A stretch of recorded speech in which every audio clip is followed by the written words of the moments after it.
Hello guys, this is your friend Naruto What If Hub 2.0 and we are back with a new fanfic. Which is what if Naruto becomes dark after Sakura and Sasuke betrayed, part 1. And if you enjoy this fanfic then please press the like button and subscribe to my channel for more fanfic like this. And now let's start the fanfic. Sasuke-kun, please I will do anything. Please just be with me. Even if that means taking me with you. I just want to be with you. Sakura pleaded with her teammate and crush. Sasuke looked back at the pink-haired girl who professed to love him enough to leave the village with him. He was about to deny her outright, but then he cocked his head and analyzed the situation. Maybe a follower who would do anything he said would be good. Orochimaru should be able to train her to be at least helpful. Okay, Sakura, you can come with me. Sasuke ended up saying. Sakura's face expressed her surprise, and then, her joy. She immediately set off after her love. Sakura and Sasuke disappeared into the night. Chapter 1. Next day. Man, lunch sure was good today. Naruto yelled out. Thanks, old man. Your ramen always hits the spot. Naruto said while laughing. Naruto left his money on the bar and walked out of the ramen stand. Walking down the street, Naruto decided to go see if he could find his teammates. After over an hour of fruitless searching, he was starting to get annoyed. Naruto had checked Sasuke's and Sakura's houses and neither was there. He had checked their typical training ground and even a couple of restaurants. He couldn't find them anywhere. He finally got lucky and spotted Kakashi-sensei walking down the street, book in hand of course. Hey, Kakashi-sensei! Naruto yelled out. Kakashi looked up to see his most unpredictable genin running towards him. Kakashi sighed as that meant he would have to stop reading his Ika, and he had just got done with that mission too.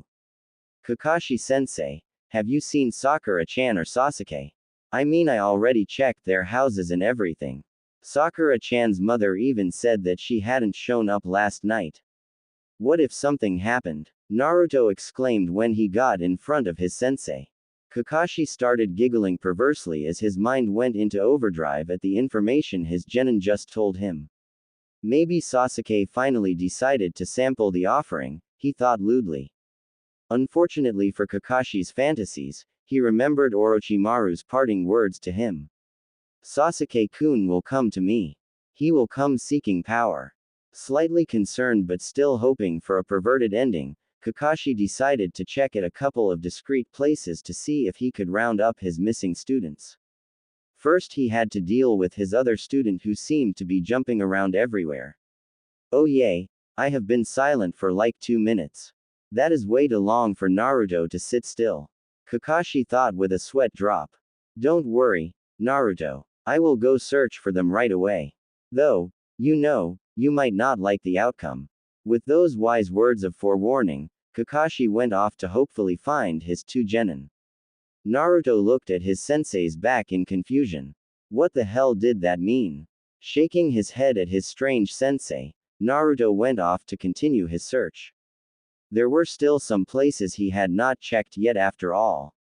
Hours later, Kakashi was starting to get extremely worried.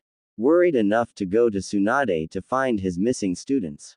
He had searched hours without a sign of them anywhere. No one reported to having seen them since yesterday. As Naruto had said, Sakura's mother said that Sakura hadn't even come home last night. What really worried him though was that some of Sasuke's things were missing from his house. Kakashi knew that couldn't be good.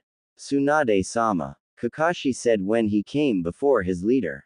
I believe it pertinent to send out shinobi to look for Sasuke Uchiha and Sakura Haruno.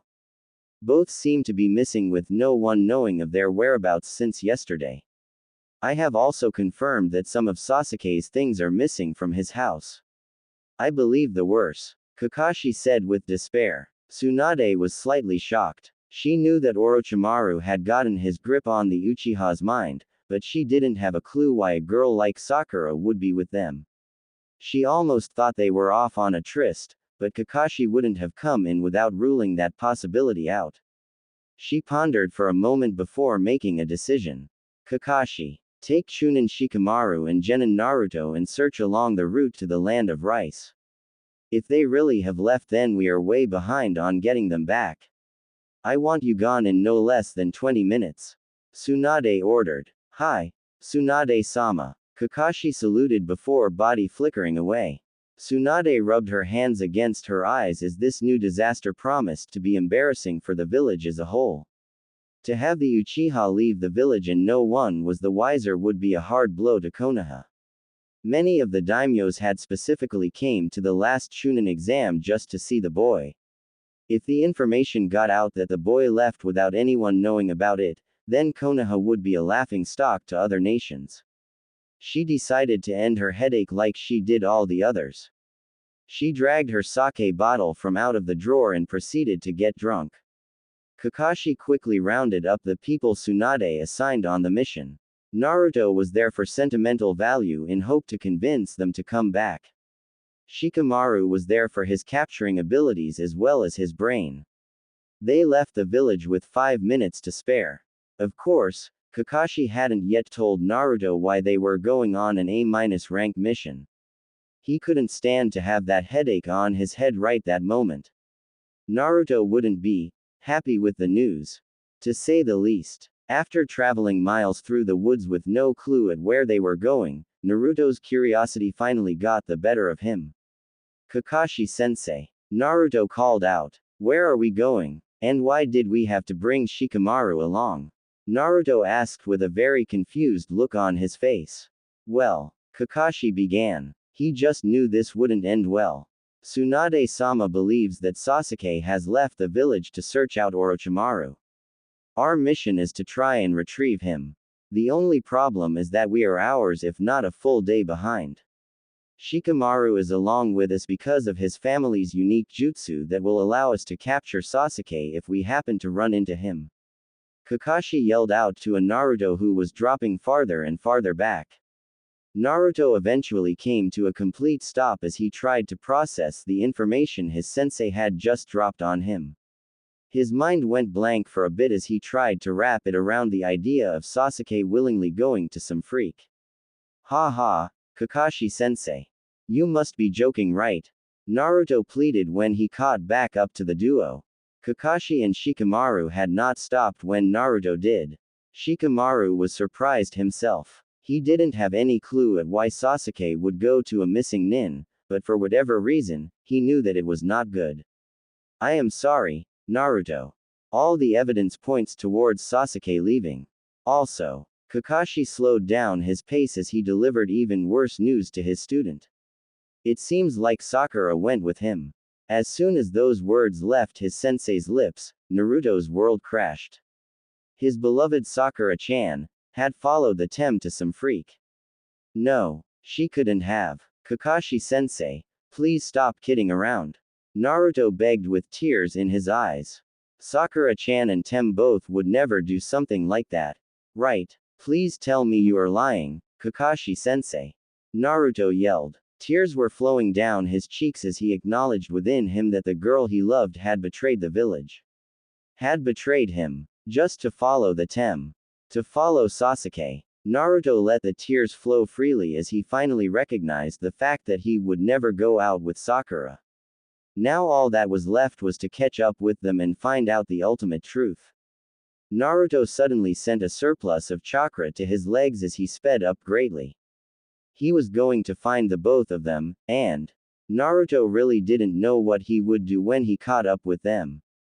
As he agonized over these thoughts, more and more red chakra was flowing around his legs. Naruto's speed went faster and faster. Shikamaru was stunned. To find out Sasuke had left the village was bad enough, but to find out that Sakura left with him. And they both went over to a missing nin from Konoha. If he heard that story on the street, he would laugh it off as a good joke. This situation was utterly ridiculous.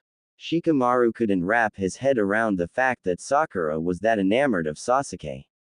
The dude was a brooding bastard who hardly ever said a word. How any girl could betray everything they ever stood for that was beyond his understanding. Naruto, slow down. We are setting a fast pace anyway. You don't need to burn extra chakra to go even faster and leave us both behind. Kakashi yelled out. By now, Naruto was already a good 100 yards ahead, and he seemed to just be pulling farther away. Kakashi sighed in frustration as Naruto paid absolutely no attention to his words. He pumped extra chakra into his legs as well and just hoped that Shikamaru could keep up. The three sped off into the forest hoping to find the duo before they passed the border. After an hour of extreme running, they got their answer. They were too late. When they finally reached the Valley of the End, the sight that greeted them was of Sakura and Sasuke, along with 4 others, standing on the statue of Madara Uchiha. The world which crashed earlier for Naruto was shattered. He had initially hoped that everything was a big misunderstanding, but now he could see the truth. Sasuke had left, and Sakura had followed. His Sakura-chan who he had always adored. His Sakura-chan who he had always admired. His Sakura-chan who he had professed his love to. All of that was betrayed. All of his love and admiration and care was betrayed. For him. Sasuke Uchiha. Sasuke. Naruto roared out. And it was a magnificent roar. Backed by the Kyuubi's chakra, what would normally be a loud yell was turned into the roar of a beast. An angry beast that wanted only one thing, revenge. Sasuke and Sakura looked back the way they had come in surprise. What confronted them was not an animal like they had first thought but their sensei and teammate. Raising his eyebrow, Sasuke gave a condescending smirk at what he already considered his past. He was already beyond the losers of Konoha, and he wouldn't let them take him back. He finally had the opportunity he had always wanted. He could finally achieve the power to kill his brother. Shouldn't you losers be back in Konoha chasing a kitten or something? Sasuke asked condescendingly. Sakura, at his side, really just wanted to leave as she wasn't 100% comfortable with leaving the village yet. That feeling had only been reinforced when she met the escort for their trip. They had thrown a lot of scorn at her for being useless. Sakura's eyes narrowed though at the thought of her Sasuke-kun. She would get strong. She would surpass everybody, except Sasuke. She would be useful to her love. Sasuke, Sakura, get your freaking asses back here now. Naruto yelled out with rage. Shikamaru was slightly surprised. He had never seen Naruto this mad. He was kinda expecting Naruto to start either frothing at the mouth or just rush in an attack. Naruto must be really shaken up to be this mad. I wonder though, what is with that red chakra that keeps gathering around him?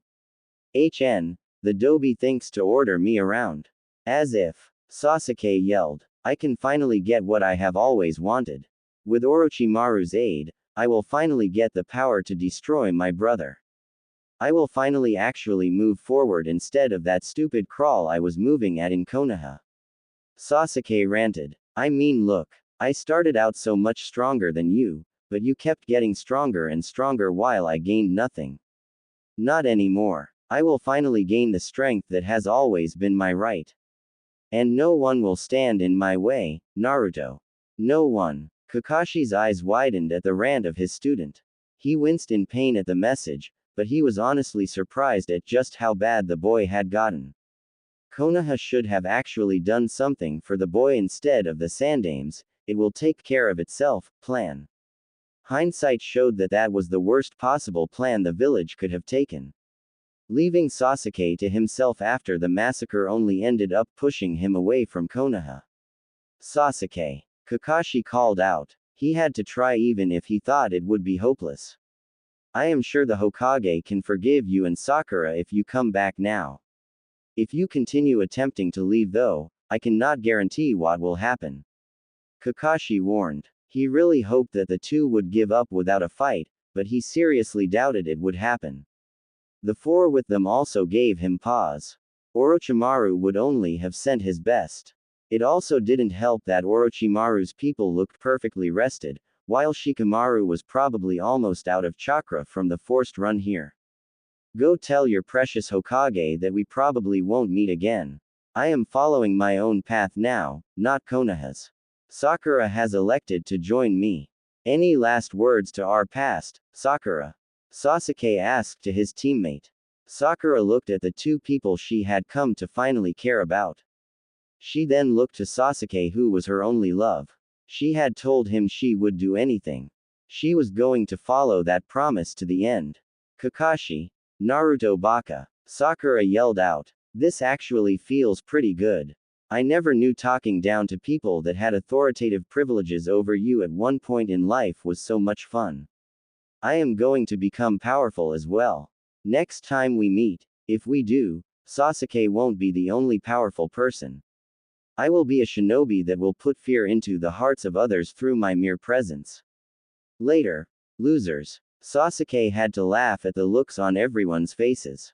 He knew that he made the right call in bringing Sakura along. She was totally devoted to him, and she was totally devoted to strength. She could become a real asset later when he hunted his brother. She also had an unique way with words. All six suddenly left the statue they had been standing on and disappeared into Rice Country. Shikamaru saw Naruto fall to his knees as the boy started sobbing. Then Kakashi came behind him and put his hand on Naruto's shoulder. Shikamaru could make out what appeared to be tears flowing from his eyes as well. A team was torn beyond all recognition. The last words between people who had become almost family were words of hate and scorn. Kakashi, who had problems in his past, and Naruto, who had problems throughout his life, were both left reeling as their bonds with Sakura and Sasuke were broken so easily by the duo. All the teamwork principles Kakashi had taught, abandoned. All the camaraderie between them, broken. Naruto and Kakashi's world, shattered.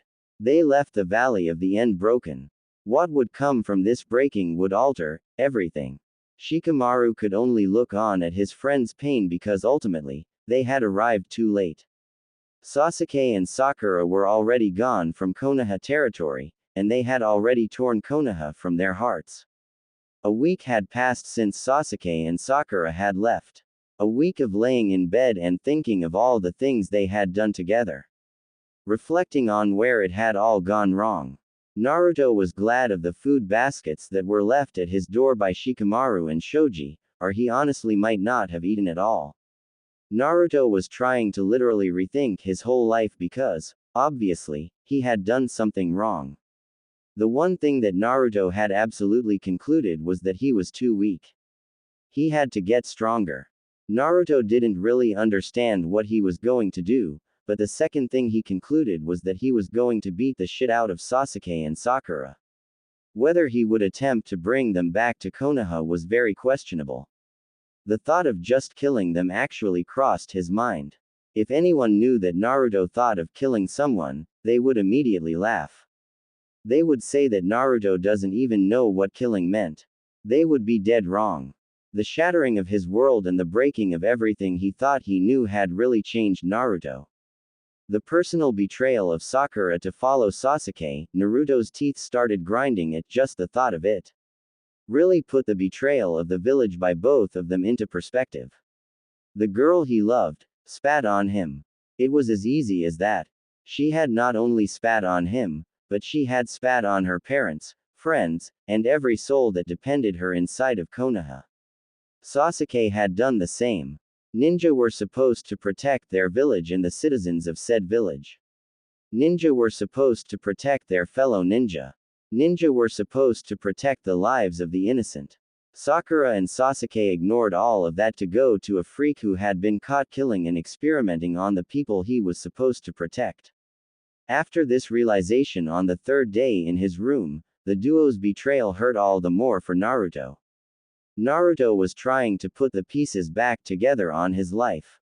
After they had arrived back in Konoha a week ago, they had gone to report their findings to the Hokage.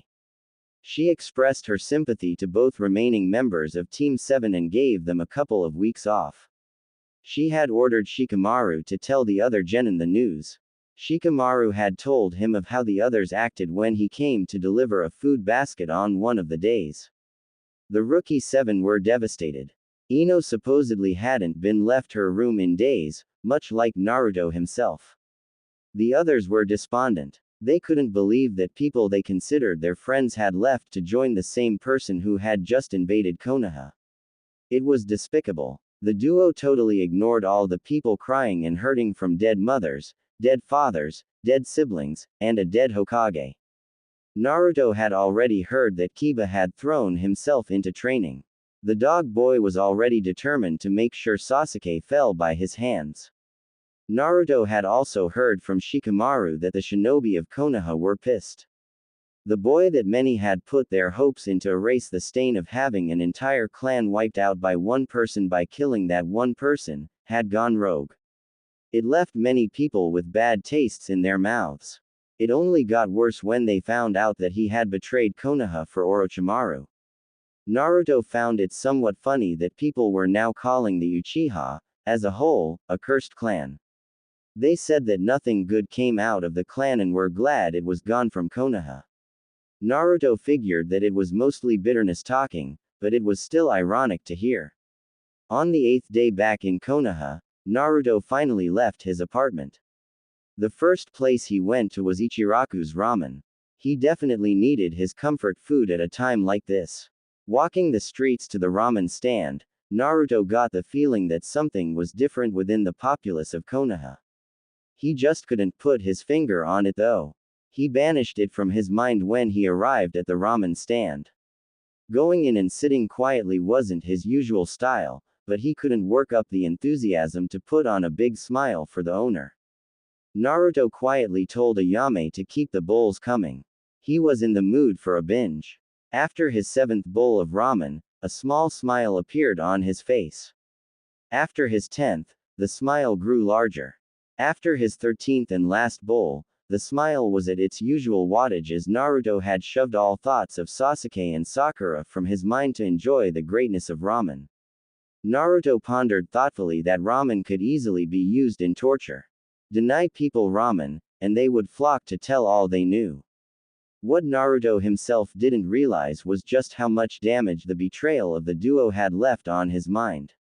He was thinking of using ramen in torture for God's sake. The thought of killing the duo was also very prevalent in his thoughts. Naruto passed all this up as just a common occurrence, but, was it really? Leaving the ramen stand, Naruto ran into the one man he had wanted to find. Leaning against a pole that helped support the stand was Jiraiya, one of the members of the Sannin. Said to equal, if not surpass, Orochimaru. Naruto knew that if he ever wanted to take on Sasuke or Sakura, he would need the teachings of someone powerful. Jiraiya was that guy. Arrow Sennin, Naruto said softly when he stopped in front of the man. Please take me on as your apprentice. Teach me, please. Naruto asked with all the courtesy he could muster. Jiraiya looked at the young boy who had been a loudmouth just a couple weeks ago. Now Jiraiya did not know what way Naruto would go. It seemed that the betrayal of his friends had done what war could not. It had changed him. Jiraiya wondered if Naruto would ever smile and laugh with all his heart again. Jiraiya, himself, knew what it felt like to be betrayed. It still hurt him to this day. Naruto, I know how you feel. Jiraiya started. Orochimaru was once my best friend. My brother. We had worked together for years. When he betrayed Konoha, it was like my heart was shattered. Jiraiya stopped to collect his thoughts. He wanted Naruto to see just how close their situations were. I tried to bring him back, you know. How I tried. Sadly, nothing worked. Sighing, Jiraiya looked at the Hokage mountain. When he continued, his voice was even quieter. Orochimaru disappeared for a few years, and the next time I saw him, he tried to kill me. Me, his best friend, or so I thought at least. It took me a few more years after that to realize that Orochimaru had no friends anymore. The only thing that interested him was power and jutsu. Jiraiya turned to look at the boy he would call his apprentice. Naruto. The pain you feel at their betrayal is probably worse than mine when Orochimaru betrayed me. Unlike me, both of your teammates betrayed Konoha, but more importantly, they betrayed you. It hurts, doesn't it, Naruto? The pain of shattered bonds. People who were once friend, once family. Gone by their own will. It hurts. Jiraiya put his hands on Naruto's shoulders. He looked him directly in the eye before continuing. The question is, what will you do with that pain? Will you lash out? Will you betray others? Or will you turn that pain into power? Will you work day in and day out to become stronger?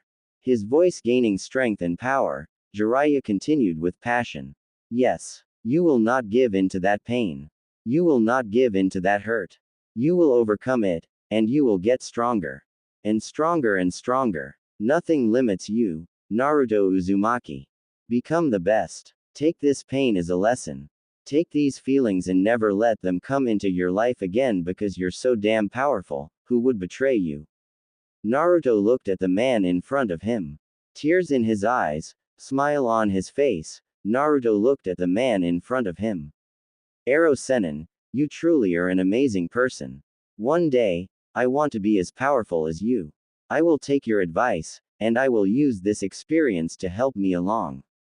I will not stop, and I will not let up.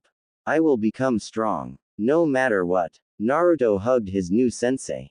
Ero Sennin, thank you, Naruto whispered while giving the man the biggest smile and hug he possibly could. Jiraiya just smiled. This was truly a feeling he had been missing most of his life. The feeling of being hugged by one who could be considered a son. Jiraiya knew he hadn't been hugged like that since Minato was 13 and had just seen his first taste of death. Jiraiya's words that day had quite possibly set Minato onto the path of greatness, just as he hoped his words this day would set Naruto onto the path of greatness. Pulling Naruto back out to arm's length, Jiraiya gave the kid a once-over. Nodding his head, he started laughing. Okay, kid, time for some training. I want you to go pack what you will need for an extended absence from Konoha. You and I are going on a training trip. Jiraiya yelled proudly. We will be gone a couple of years. About 2.5 to be exact. Over those years, I promise you that I will turn you into one of the strongest shinobi Konoha has ever seen. Just you wait, brat. Jiraiya said happily. Meet me at the gate in an hour ready to go. Smiling happily, Jiraiya walked off to make sure all the small details were taken care of with Tsunade.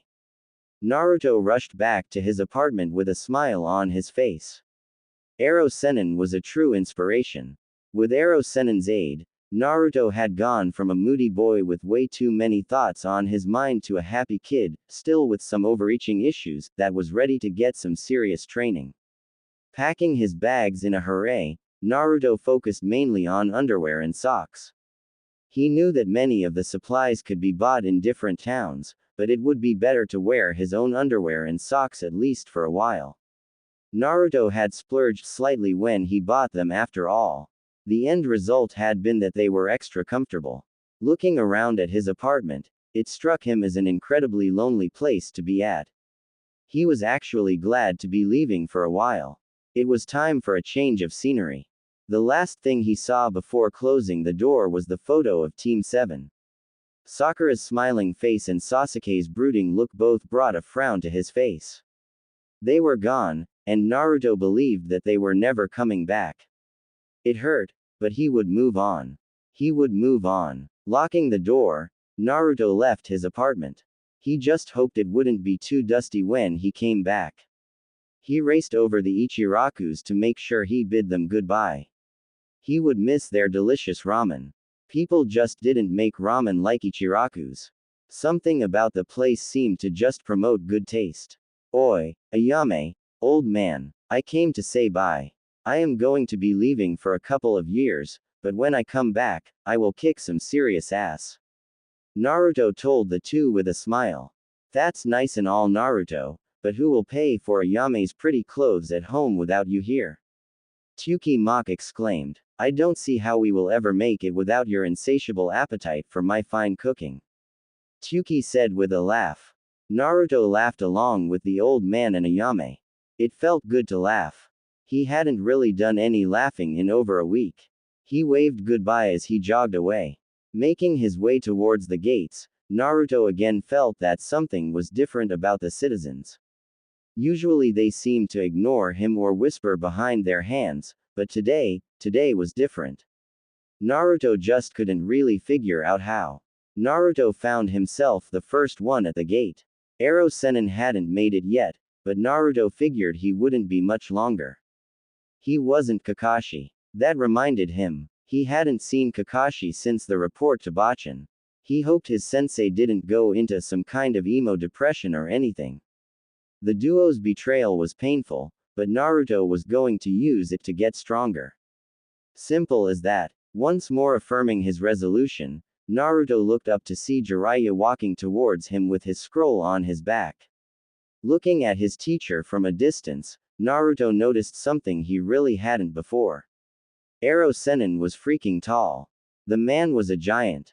Naruto really hoped he started growing. He would look like an absolute shrimp when they traveled together. Ready to go, Ero Sennin. I want to start my training as soon as possible. I will become strong. I will protect the people of Konoha. Naruto said with passion. Jiraiya had to admit that he liked this new Naruto slightly better, though the old one wasn't bad either. Naruto now seemed to think a little more before blurting out anything and everything that entered his mind. He also seemed to be a bit, or maybe a lot, more serious. Jiraiya looked around at the citizens who had overheard Naruto and were smiling at the boy. He didn't think Naruto noticed, but the boy was going to be in for a surprise when they got back. The citizens were finally starting to acknowledge him.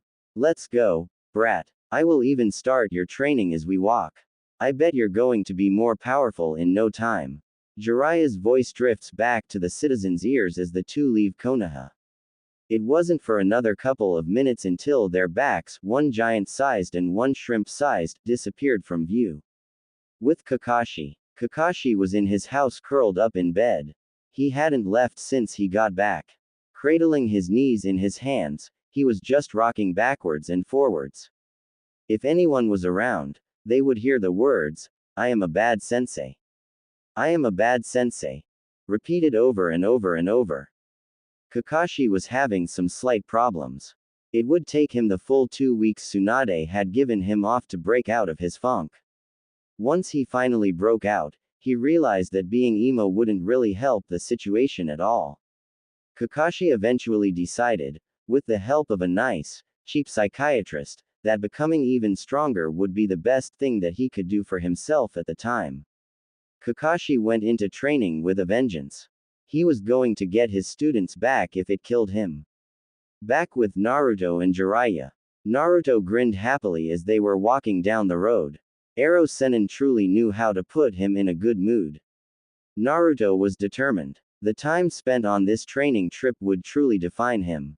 He was going to create, adapt, and flat-out copy, with his own little flair, of course, any jutsu as he thought would truly help him.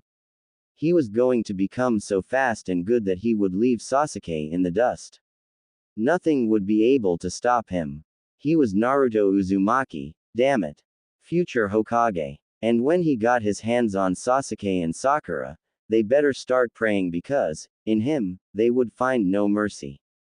Miles outside of Konoha, two men were walking. Well, it would be better to say one man and one small child. Naruto Uzumaki had just started the first training exercise his sensei had given him. The exercise was one of the basic of basics with a slight twist. All Naruto had to do was keep 35 leaves stuck to his body while walking and then running. Easy, or so Naruto first thought. Naruto was having a little trouble with the exercise. One thing was that every time he pushed chakra to his legs to keep up with Ero Sennin when they started running, it immediately made every single leaf fall off of him. The other problem Naruto was having was that he was having trouble keeping all the leaves on his when he was just walking normally. It was quite vexing. Ero Sennin, Naruto called out. I actually understand how this will make me better because my chakra control could use a tad bit of training, but isn't there some way I can speed this up? Naruto logically asked. Jiraiya almost did a double take when he heard the boy not whining for new jutsus.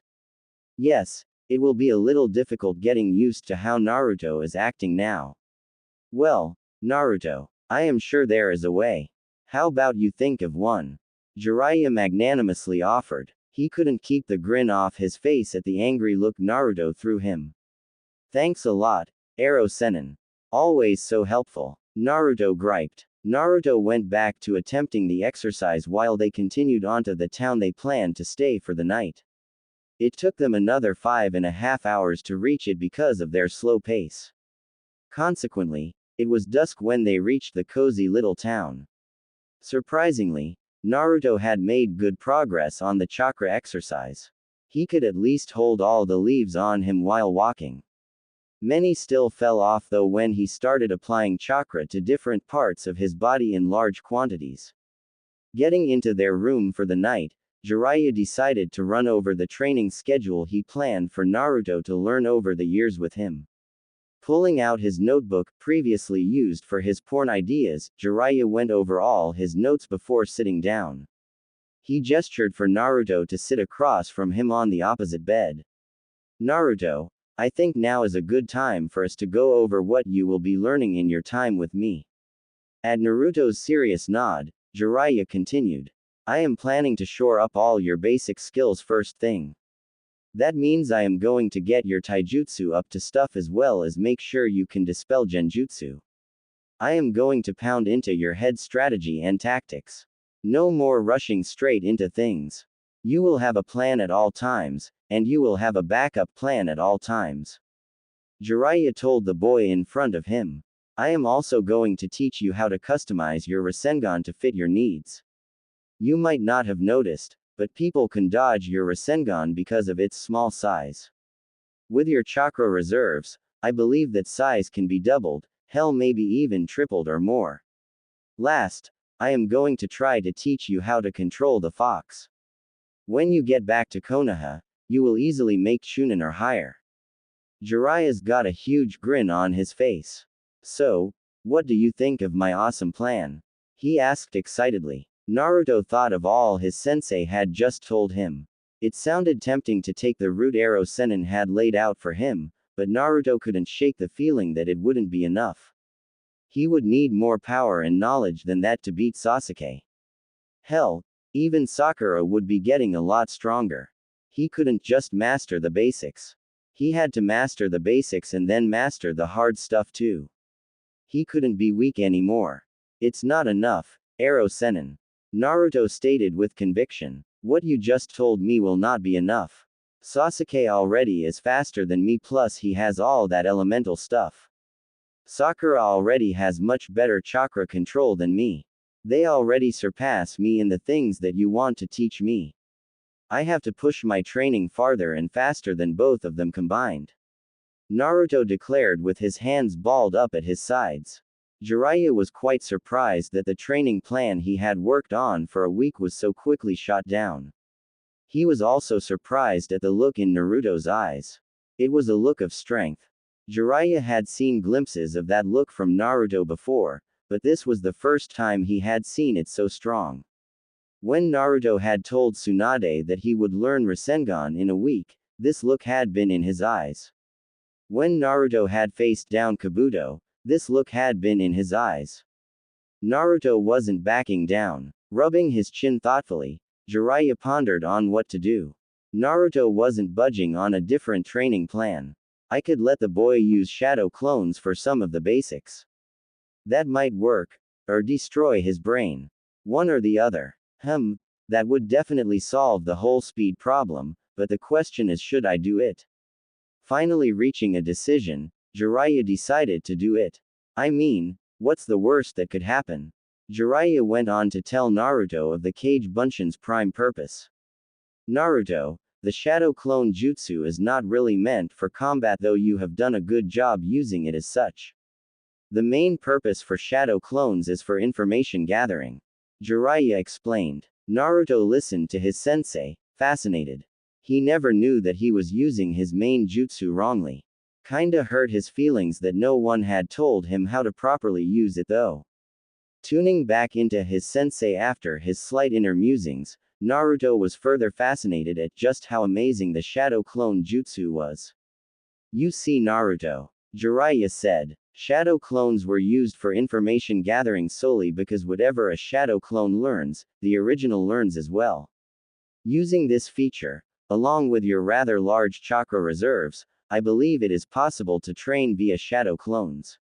This path should cut out any whining you wanted to do because you're not training fast enough. Jiraiya said with air quotations. Naruto smiled slightly at his sensei's antics. I do have to warn you though. This method of training is very dangerous. Worst case scenario, your brain melts from too much information. Jiraiya warned. That's why the number of clones you use will be limited until I deem you ready for more. You are never to use this method while I am not with you. You understand, Naruto? Jiraiya asked in all seriousness. Who knew what would happen if the kid decided to send 1,000 clones to a library with each one getting a different book? Jiraiya shuddered slightly at the horror of that image. I understand, Ero Sennin. Naruto whispered softly. Naruto did understand. Ero Sennin was trying to help him get stronger. If the method of doing so happened to be dangerous, then that was the price to pay for power.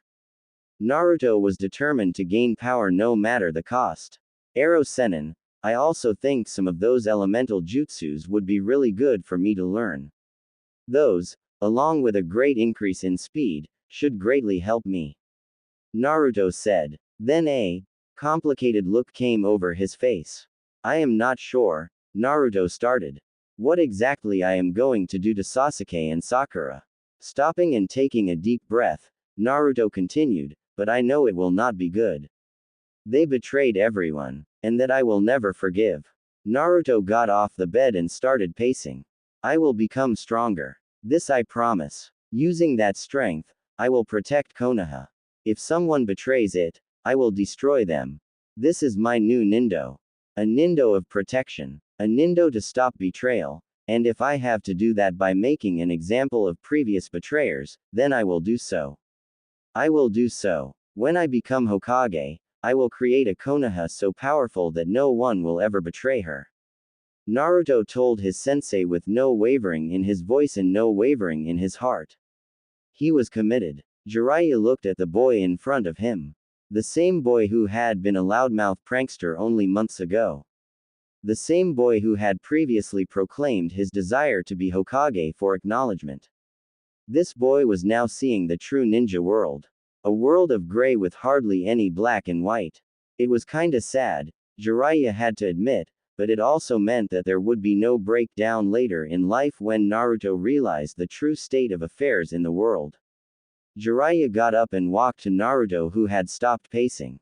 Reaching out his hand, Jiraiya patted the boy on the head and he said, I will help. No more words were needed. Both sensei and pupil were in agreement. Next day, Jiraiya had initially planned to stick around and do a little research. After last night's conversation though, he decided to really push on Naruto's training. This led to the two leaving early in the morning after a quick breakfast. Going at full speed, Jiraiya led Naruto to a little clearing that was tucked deep within Fire Country. A spot overrun by nature and quite a ways distance from any nearby town. It was a spot perfect for a few months of extreme training before going on their way again. Dropping his bags, Jiraiya said, Here we are, Naruto. This is the place we will be staying for the next couple of months. I plan to have all of your elemental training as well as most of the basics covered by the time we leave this clearing. I hope you're prepared, Jiraiya said with a creepy chuckle. Because you're about to get 24/7 personal attention from a Sennin. Naruto got a slightly bad feeling at the chuckle.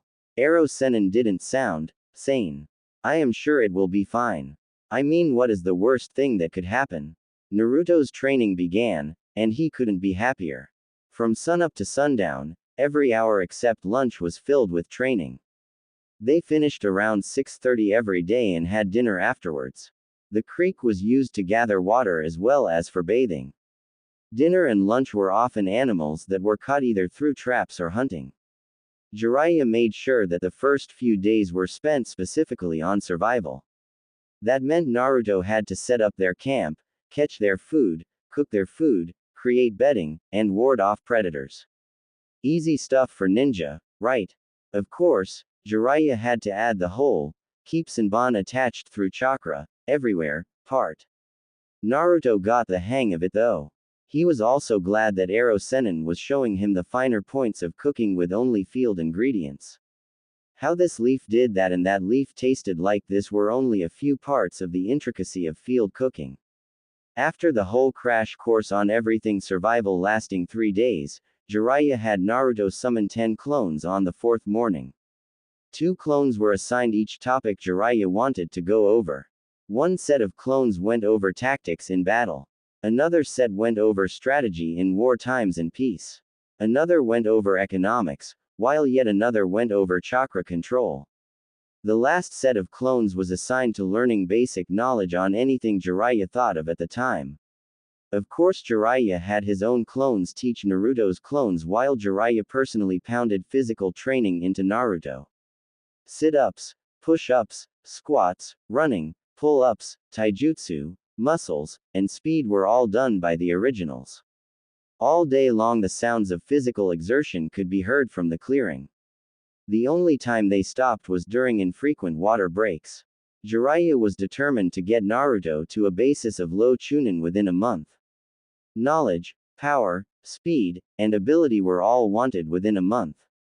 Jiraiya and Naruto were both intent on this goal. Jiraiya was very insistent on a better taijutsu for Naruto. He explained his reasoning on the 6th night. Naruto, your shadow clones are very versatile. If you learn how to henge them at the right times, you would automatically be very dangerous. If you set up a trap with hanged clones before the enemy even arrived, I don't see how you couldn't take down most people. That is why I am teaching you how to better incorporate your shadow clones into your taijutsu. Jiraiya got an excited grin on his face before continuing. I mean, think of it. You could henge into weapons or pieces of the landscape that could fool even the most observant ninja. Of course you would have to be on the lookout for sensor-type ninja, but those are decently rare. Hell, with your reserves and intuition, I wouldn't put animals outside your reach. Learning how to henge into multitude of animals would surely take enemy ninja by surprise. Jiraiya told an excited-looking Naruto while chewing on a bird. I never thought of any of that, Ero Sennin. Most of that sounds really cool thought. Naruto told the man with an animated grin. Jiraiya was glad to see Naruto so excited. The times the boy truly got happy nowadays weren't very often. I am your sensei after all. I do have to think of what to train you. Jiraiya replied with a smile. What I just listed were mainly trap purposes. You also have to consider creating shadow clones to block attacks. Creating clones to help you dodge an attack, especially in the air. Creating clones behind the enemies. I have personally seen you create hundreds of clones scattered throughout an area, and some were 50 feet or more from you. By the time you leave me in a couple of years, I will have you creating one clone 50 feet away from you. I am sure that any of these applications will be very helpful in combat. Jiraiya then pointed to Naruto who was seated across the fire from him. Jutsu are nice. The more you have, usually the more versatile you are. But there are some jutsu that the deeper you dig, the more you find. Kage Bunshin is one such jutsu. Now, Jiraiya shouted while getting up. Let's get to sleep, he said with a smile. Naruto's sweat dropped at the scene. What was the point of yelling like that to just go to sleep? The month passed quickly for Naruto. All day every day was spent training.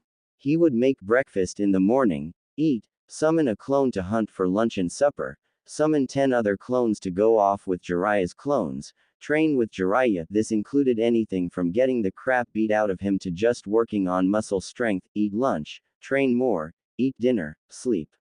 It was fun. The second month came along, and Jiraiya was proud to say that Naruto's physical abilities were all at least at low chunin level. His trap abilities though, Jiraiya just had to shake his head. Naruto seemed to take to traps like Uchiha did to fire jutsu. Easily. I guess it is a holdover from his pranking days.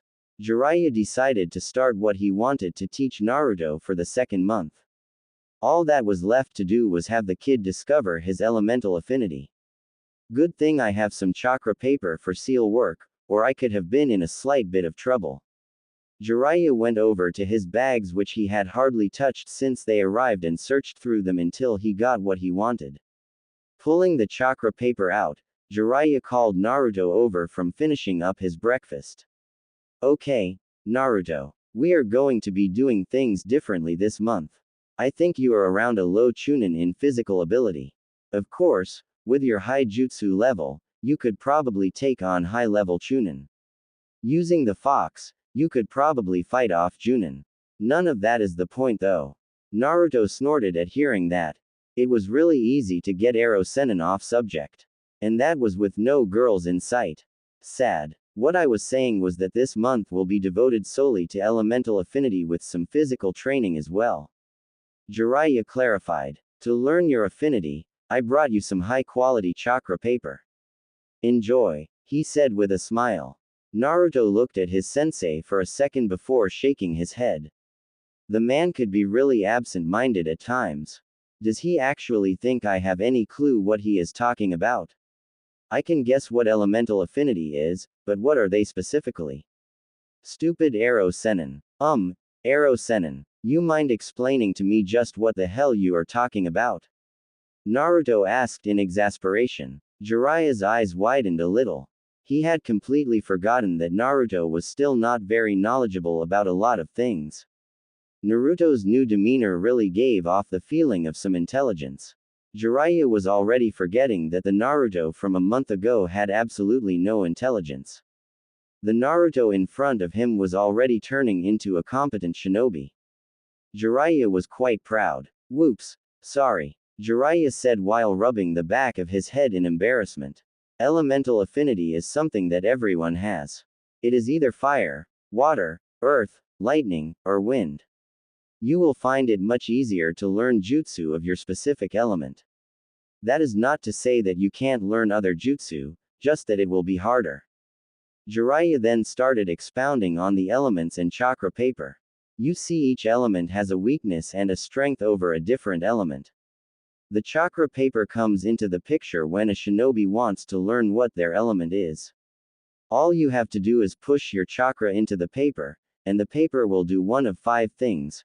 Fire burns, water wets, earth turns to dirt, lightning crumples, and wind cuts. Here you go. Jiraiya handed Naruto the paper he had got out. Naruto took the paper with slight trepidation. He really didn't want some weak element, or fire. He had seen enough fire from Sasuke.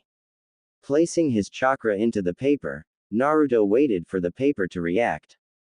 Dunda, dunda, dunda. His heartbeat seemed to fill his ears. Finally, the paper reacted. It was wind. Is wind good? Holding out the cut paper to Arrow Sennin, Naruto had to ask. Is wind any good, Arrow Sennin? He really hoped the answer was yes. A bad element would undoubtedly ruin his day. Jiraiya smiled at his student. He really wanted to lead Naruto along, but he figured it would be too mean. Sigh, the things I do for kids. Shakes his head. The wind element is sometimes called the battle element, so I figure that it is perfect for you. Just remember that wind cuts. That is what it does. It is your responsibility to determine what it cuts and how it cuts. Remember that in life. Naruto looked confused before nodding. He would remember the words. Jiraiya went over to one of the many trees surrounding the clearing they were in. He picked up a leaf before heading back to Naruto. Handing the leaf over, he could easily see Naruto's very confused look. Your first exercise on mastering your wind element is for you to cut this leaf using only your chakra. To do this, you are going to want to split your chakra into 2. Then grind the 2 together until they are both extremely thin and sharp. Lastly, apply the chakra to the leaf. I will allow you to summon 100 clones for this exercise. Let us hope you can get it in a week where we can move on to the second exercise. Begin. Jiraiya stated calmly before walking back over to the remains of breakfast. He decided to clean up for once. Naruto looked at his sensei before shrugging and summoning his clones. If he had a week to cut a leaf, then he would do it in 4 days. I will show everyone my power. I will move faster and farther than any other who has come before me. I will master wind manipulation to a degree that others can only dream of. I will show Ero Sennin that I will surpass his expectations at every turn. Ero Sennin believes in me. I will not let him down. Naruto began his wind training. Before the month was out, Naruto mastered both exercise, cutting a leaf and cutting a waterfall, and before he even knew it, 2 months had passed since the two had left Konoha. Extra wind training and then off to the desert. They were finally leaving the little forest clearing they had stayed in for 2 months. It kinda annoyed Naruto because he felt like his training was just getting good. He would trust in Ero Sennin though, and hope that the next place they stopped would be even better. Okay, brat. Everything is packed up, and all traces of our presence have been erased. Let's go. Jiraiya comically yelled while swinging his arm forward. So saying, he took off at a full run. Naruto was caught completely by surprise considering his sensei never liked to run. Naruto quickly took off in pursuit. Catching up, Naruto adjusted his pace to match Ero Sennin's speed. The two traveled comfortably together as the miles passed under them. They soon ran out of trees and had to race across the ground. 3 hours after noon was when they finally reached their destination. The town they arrived at was beautiful, to say the least. Naruto had honestly never seen anything like it.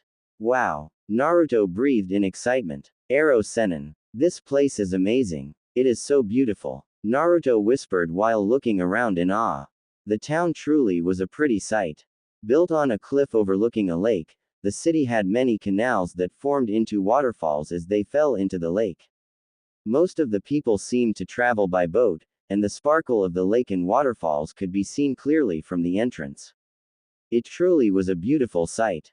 The two walked into the town of Aquava, hailed by many as the most beautiful town in Fire Country. They walked many myriad streets along with a few forays over the water until they reached a respectable-looking inn. Walking in, Naruto could immediately see why Ero Sennin thought of this place. Most of the servers were absolutely beautiful. Trust Ero Sennin to find the place with the most beautiful girls, Naruto thought while shaking his head ruefully. Once they reached their room, Naruto had to ask why they were here, besides the pretty girls of course. Ero Sennin, what are we doing here? Naruto asked curiously. I don't exactly see this as the place to do a lot of training. Jiraiya smirked. He just knew that his next training plan would totally blow the kid's mind. Jiraiya had devised this plan once he learned how quickly Naruto mastered his wind affinity. There happened to be a total of 14 waterfalls falling down into the lake below. Jiraiya's plan was to have Naruto, without any clones, cut all 14 at the same time. The sheer quantity of chakra necessary for such a feat would kill almost any person who tried.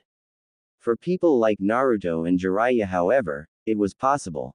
The only thing Jiraiya could foresee making this exercise not work would be the huge distance between all the waterfalls, and the fact that Naruto could only be in close proximity to one. This whole exercise was designed to force Naruto to create wind chakra so sharp and powerful that it would basically be an A-rank jutsu in its own right. If Naruto used any shape transformation on such powerful wind chakra, Jiraiya shook his head chuckling, then that jutsu's power would most likely be a high A rank or low S rank. We're here because I want to be. Jiraiya told his apprentice with a smile. At seeing Naruto's slight pouting face, he had to laugh. Ha ha ha. Kid, you have to have some faith in me. What? Did you think I came here only because of the girls? Jiraiya asked rhetorically. At seeing Naruto's nod, Jiraiya developed a slight sweat drop. Well, you're wrong, brat. The exercise I am going to have you do is basically waterfall cutting, just on a gigantic scale. Jiraiya started smiling evilly while rubbing his hands. You, my fine apprentice, are going to be on the lake below. Your job? Cut every waterfall. At the same time, without clones, Jiraiya started cackling when he saw the look of horror on Naruto's face. Naruto was now sure. Ero Sennin was batshit crazy. There was no way that he could do that. Naruto had seen how large and separated those waterfalls were. It would be impossible for him to cut them all at once. The chakra requirements alone might not even be possible for him. Naruto starting thinking of any way he could convince Ero Sennin to see reason. Then he stopped. He closed his eyes before mentally berating himself. What the hell am I thinking? This is the perfect opportunity. This can easily be my first step in showing Ero Sennin just how powerful I will become in wind. This will be my first step to truly becoming stronger. I will master this exercise in no time. Naruto opened his eyes to give his sensei his answer. Jiraiya was moderately surprised, though he really shouldn't have been, at the resolve he saw in Naruto's eyes. Naruto was ready to start trying to cut all those waterfalls. I guess I should give it to the kid. I mean, hell, I wasn't really expecting him to be on board with this. I mean, he would have good reason to not do it. I was drunk when I thought of this training. Jiraiya thought with an inner embarrassed chuckle. I am ready, Ero Sennin. Time to take my wind affinity to the next level. Naruto shouted out. There is still some daylight left, so let's get our butts down there and start training. Naruto then ran out of the hotel heading towards the edge of the city. Jiraiya sighed. He had forgotten just how time-consuming it was to have an apprentice. Jiraiya slowly followed after his student with his head hanging. He had so been looking forward to making nice with all the ladies too. Naruto arrived at the edge of the city with Ero Sennin nowhere in sight. Looking down at his task, Naruto gulped. That's one damn big waterfall, and I have to cut all 14 at the same time. Naruto whistled, no time like the present I guess. So thinking, Naruto jumped down to the water below. Cushioning his impact with chakra, he immediately sent more chakra to his feet to stay atop the water. I guess I should summon one clone per waterfall and try to work my way down from there. Naruto mused out loud. Putting action to his words, Naruto summoned 13 clones, while he did the last one by himself. Once all the clones were in position, Naruto signaled the start of the exercise. It took only a few minutes for each clone to get warmed up and split their waterfall, but none of them could figure out how to extend their reach to include the others. Naruto sighed at seeing the result. He was just glad he had already learned how to split waterfalls, or he really would have had a hernia when Ero Sennin had told him about this training exercise. Naruto quickly dismissed the clones when he could tell that they weren't getting anywhere on solving the problem. Taking in their experience, Naruto sat down to meditate on a way to split all waterfalls at the same time. Diminishing the number of clones until only the original remained didn't seem to be the way to go. That would only leave for Naruto himself to keep increasing the chakra and quality of his wind cutting until all waterfalls were cut. Naruto bit his tongue, perturbed. To take that path would require a long time. Shaking his head ruefully. Well, that's why it is called a training trip, I guess. Naruto began again. This time he was by himself in front of the waterfall that was the closest to another. Summoning his chakra to his hands, Naruto began splitting it apart and then grinding it together. Satisfied that his chakra was suitably turned into wind chakra, he placed his hands before the waterfall. Naruto pushed the gathered chakra in his hands towards the waterfall. It cut through it. Keeping the chakra flowing, Naruto tried to extend the reach by gathering more chakra and turning that into wind chakra as well. Pushing past his limits, Naruto could see that his idea worked, sorta. He could see that the other waterfall was cut, but barely any of it was being cut. Jiraiya looked down on his student from the top of the cliff. He had to hand it to the boy. Naruto was seriously trying to cut 14 waterfalls at once. Naruto was also finding out the difficulty of extending chakra away from the body at great distances. It didn't help that this whole exercise was just a nature manipulation with no hand signs or any other aid to help make the chakra extend farther. Everything was totally dependent on Naruto's skill with wind chakra. Jiraiya just hoped the kid could do it. Hell, Jiraiya knew that he sure couldn't do this exercise. Jiraiya watched until the sun went down. He was going to call it a day when he noticed that Naruto was basically asleep on his feet. Another tapping his head while pondering the right word. Advantage of this training was the huge chakra cost. Naruto's reserves would probably be even larger as he continued trying to get this exercise down. Naruto's control of his chakra would also be much higher after all this. It was like two birds with one stone. I am such a genius, Jiraiya congratulated himself. Naruto woke up the next morning in bed at the inn they were staying at. He had no remembrance of coming back here, so he figured that Ero Sennin must have brought him back after he collapsed from his training. Shrugging it off, Naruto ran down to get some breakfast. He couldn't wait to get back to training. Arriving in the dining room, Naruto saw that his sensei was already pigging out on the food. After observing basic manners, Naruto too began eating. Finishing as quickly as possible, Naruto was about to run out the door before Ero Sennin called him back. Brat, make sure to leave 10 clones here. We can't have you slacking off in other areas while you practice your wind affinity, can we? Jiraiya asked with much enthusiasm. Naruto's eyes widened for a second until he started smiling as well. Yes, he was going to gain much skill in wind chakra, but he was also going to be getting stronger in other areas at the same time. He really loved shadow clones. 2 months 1 week later. Ha ha ha, Naruto panted. He had to smile. He had finally done it. After a full day of trying, he had finally done it. Cutting 14 waterfalls at the same time by himself. Complete. Breathing in and out deeply to catch his breath, Naruto looked to his side to see Ero Sennin walking up to him. He was clapping. Well done, brat, Jiraiya called out. You finally did it. I have to admit to being slightly impressed. Jiraiya praised. Naruto smiled up at his sensei. Ero Sennin didn't give out praise lightly. The man was a wonder to be around, but praise was always well deserved with him. That's why it was always a joy to be Ero Sennin's student. Thanks, Ero Sennin. Now we can move on to my next training, right?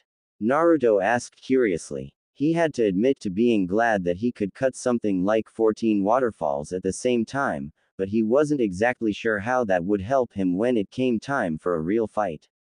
Ah, but first, Jiraiya yelled in excitement. You have to realize what this training was for. I want you to come up with your own jutsu using the wind manipulation you just learned. You come up with the idea, I will teach you the necessary shape manipulation if it is needed. Though I should also say that the Rasengan is the ultimate shape manipulation. It is also an incomplete jutsu. If you added your wind chakra to the Rasengan, Jiraiya tempted. Naruto snorted at his sensei's obvious hinting. What Ero Sennin was mentioning wasn't a bad idea. It just wasn't what his recent training needed. Naruto knew that he had been training his wind affinity for long distances.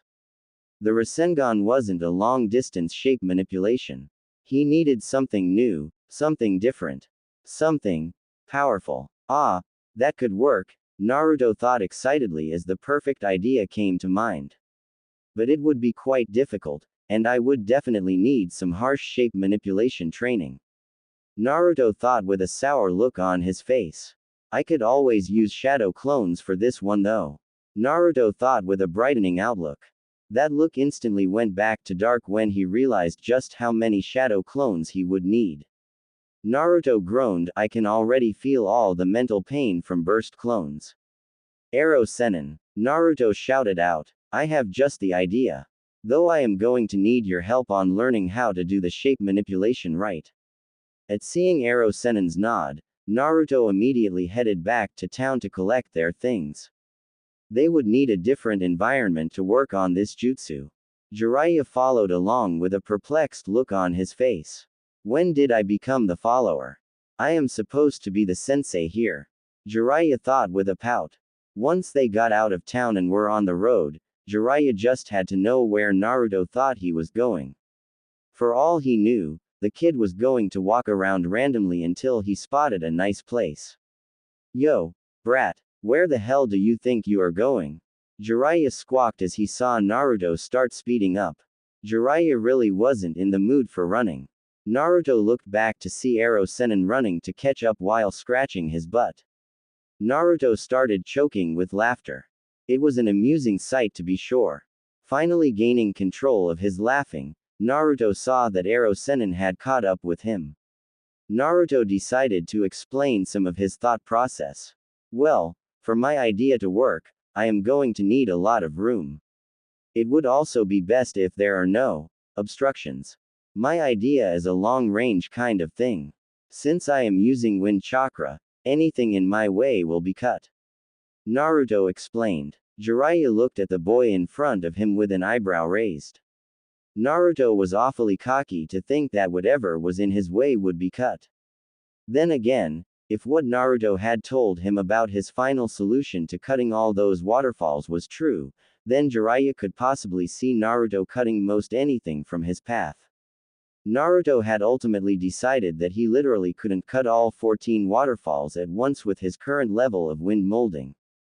That was why Naruto decided to go back to the basics of molding wind chakra. Naruto theorized that if he could make the quality of wind chakra better, it would be easier to cut everything. It turned out that the boy was right. Naruto had worked long weeks on getting his chakra to grind together to a finer and finer line until finally he unleashed his result. It was quite a disturbing scene as Naruto was using around 800 clones, all of which were sitting down and focusing only on wind manipulation. Jiraiya would have sworn that he would never, ever see Naruto Uzumaki still like that for such a long time. To see 800 of him doing it, scary. Sounds like the desert would be a good place for you, brat. What say we head to Suna? If my recent informants are right, then you will be getting quite the surprise when he arrived there. Jiraiya said with a secretive grin. Naruto narrowed his eyes as he stared down his sensei. Ero Sennin wasn't talking though, so he eventually gave up trying to stare him down. It always annoyed him when Ero Sennin decided to get all hush hush. Sighing, Naruto continued walking. The desert of Suna sounded just as good as any other place. At least there, he would be able to visit Gaara. Master and pupil sauntered off to the desert. 6 days later, Naruto had to concede. His idea to go to the desert, bad idea. It was freaking hot in the desert. Not only that, Naruto was definitely not wearing the right kind of clothes to be traveling in over 100 heat. That was why he had already gotten rid of the upper part of his orange jumpsuit. The annoying thing was that Ero Sennin had thought Naruto was keeping up with it, while Naruto thought Ero Sennin was keeping up with it. The end result was that there was no more top to the orange jumpsuit. Naruto was stuck in his orange pants and a black shirt. Let's not forget. Naruto grumbled to himself, Ero Sennin just had to completely bypass Suna and take us deep into the desert. We're in the middle of freaking nowhere, Ero Sennin. Naruto suddenly shouted. I thought we would at least go to Sunagakure and visit Gaara. Jiraiya looked back at his suffering pupil. He smiled. The brat wanted to go to the desert, well he damn well was going to give him the desert. Before Jiraiya even thought about taking him back to civilization, Naruto was going to have a whole new level of physical fitness. Tut, Naruto. You did want to come to the desert to work on your jutsu, remember? Jiraiya asked sweetly. Naruto was going to kill him. He could already see Ba-chan's reaction. Where is that pervert? She would say. I would reply, I killed him. She would look shocked and then ask, why? He annoyed me, would be my perfectly logical. She would go into deep thought for a second, and then look up and say, perfectly understandable. Yes, Naruto could see it all now. He started laughing maniacally. Jiraiya became slightly scared from the evil laughing Naruto was doing. The boy really needed to tone down the whole bad guy vibe he had going. Oh well, I can always beat it out of him out here.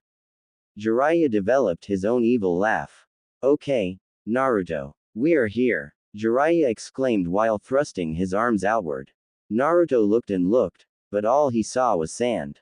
He did not like where this was going. For the next couple of months, we are going to be camping right here. While your clones are doing whatever shape manipulation you want to learn, you and I will be doing a totally insane workout schedule. Jiraiya said with a smile. Naruto really did not like where this was going. Of course, in this heat, it would be totally understandable that any exercise you do will tire you out more than you are used to. I promise you right here and now, any time you drop from exhaustion, I will immediately double whatever we are doing at the time. Jiraiya warned. Hey, he was a nice guy. He at least gave the boy warning. Naruto looked at his sensei. He looked at him some more. A little more. Then he looked out at their new training area. Then back to his sensei, who was still smiling. He leaked a few tears before bowing his head in imagined pain. Naruto just knew that this wasn't going to turn out good. 2 months in. 2 glorious months of physical training in a freaking desert. Naruto, while admitting to the effectiveness of the training, was still ready to get the hell out of there. So what if he could use his chakra to help keep him cooler? So what if he could use chakra to walk on sand instead of sinking? So what? It was freaking hot. Jiraiya watched his student with an indulgent smile. The brat was in a mood again. One thing that annoyed Jiraiya about Naruto's new attitude was that every now and then Naruto would just start getting all uppity. Naruto used to never get uppity. Now someone could almost set their watch by it. The only good thing was that it was quite easy to break him out of his mood. All one genius sensei had to do was offer a little extra training. Didn't matter if Naruto was acting out because of the training, Naruto would always snap out of his moods at the opportunity of training. Controversial? Yes. Did Jiraiya care? No. Jiraiya himself was getting tired of the desert, but he figured it would a couple more months until they left. Naruto still wasn't up to his standards with his taijutsu and physical conditioning. Though, from what Naruto had been telling him, his jutsu was almost complete. After Jiraiya had given him the basics in chakra manipulation, Naruto had started developing his new jutsu in private. Of course, Jiraiya could have easily snuck over and saw it, but he figured that allowing Naruto this freedom would do the boy good. It would also give him a surprise whenever Naruto completed it. Jiraiya liked surprises, especially ones. Naruto huffed as he finally finished the last semi-impossible task Ero Sennin had assigned him that day. This time all he had to do was dig a hole using only his hands, in sand, without chakra. Suffice it to say that Naruto almost rebelled before common sense took over. Ero Sennin had to have some purpose in making him do all this in 100 heat. Naruto wasn't yet ready to believe that Ero Sennin was just making up stupid exercises as he went along. Yet, Naruto had to concede that there were some good things that came along with all this bad training. One good thing was the rock-hard six-pack Naruto was now sporting. Another good thing was that Naruto's muscles clearly now had a lot of definition to them. Nothing too bulky, but an amazing mixture of finesse with strength. Ero Sennin had worked hard to make sure Naruto's muscles became just right. Naruto also had to concede that the training had given him a huge addition to his stamina. Being able to run all day in sweltering heats had to be a good thing. It was a good thing it didn't take Naruto long to get that down because Ero Sennin had kept his promise of doubling whatever he was doing if he failed. Instead of 1500 push-ups, Naruto had ended up doing 6000. He had failed trying the 3000 as well. Along with all the physical strengthening, Naruto's chakra control had also risen. Ero Sennin had made sure to teach Naruto several inner chakra flows that aided in keeping cool in hot weather. Naruto had made those exercises prime points of interest. Of course, Ero Sennin had waited a whole month before even mentioning the possibility of keeping cool with chakra. Naruto had blessed the man out that night. Overall, Naruto definitely saw a rate of improvement, and it made him giddy. He could tell that he was getting stronger. He could feel it. His new jutsu was almost ready as well. Naruto figured a couple more days, and he would have that jutsu ready for its first real test. Oh, was Ero Sennin going to be surprised when he found himself as a nice, happy test subject? Heading back to camp for the day, Naruto couldn't help but remember the very first, impossible, exercise Ero Sennin had given him to increase his strength. Flashback. You want me to what? Naruto shouted in disbelief. The old pervert had finally got insane. Did the man not realize that it was hot outside? And they were always outside, so how could he not realize it? Naruto just had to walk up to his sensei. Reaching up, Naruto peered in both eyes, checked his pulse, and tried to see if he was running a fever. Maybe some kind of disease would explain Ero Sennin's sudden madness. Naruto could only hope. Jiraiya had been getting more and more ticked at every action his student had taken. To see if he was sick. Did the brat not want to get stronger, and isn't my training the best in the world? Were two questions going through Jiraiya's mind. Finally getting enough of the charade, Jiraiya nailed Naruto on the head. Falling down, Naruto crashed into the sand. What the hell was that for, Ero Sennin? Naruto indignantly yelled. First the pervert goes insane, and now he is hitting me. What next? Naruto thought in exasperation. The thing that caused the whole episode was quite simple in explanation. The hard part came in actually carrying it out. Their first real day out in the desert was the same day that Jiraiya started Naruto's physical training while their clones were off doing clone stuff. Jiraiya had unsealed a strange-looking weight from his supplies. Taking the weight, Jiraiya had tied a rope to it and put it on the sand. Naruto's job, pull the rope. Naruto had, wisely, decided to see how heavy the weight was. Trying to pick it up, Naruto found a slight problem. He couldn't budge the thing. Try all he might, Naruto couldn't move it at all using his arm strength. After finally giving up after his 16th attempt, Naruto had looked over to see Ero Sennin laughing at his efforts. That wasn't very nice of him. Come on, brat. The thing doesn't weigh that much. All you have to do is drag it through the sand in a lap formation. I already drew out the lap size for you. Aren't I a nice sensei? Jiraiya asked quite sarcastically. Naruto looked to see how big a lap he would have to run, and then he did a double take. His eyes widened for good measure. What he was seeing wasn't a lap, it was a freaking marathon disguised as a lap. Ero Sennin, I can barely move that thing. What do you mean that it doesn't weigh much? And how many of these laps do you want me to do, anyway? Naruto yelled in annoyance. Jiraiya smiled. Oh, only 100 laps, for now. Then with a nonchalant air, he said, and that weight is only 2,000 pounds. I have much heavier weights waiting for you once you get this exercise down. Naruto fainted. He awoke after only a few seconds, but the sheer audacity of Ero Sennin's training plan shocked him too much. Naruto now knew that he was going to die out here.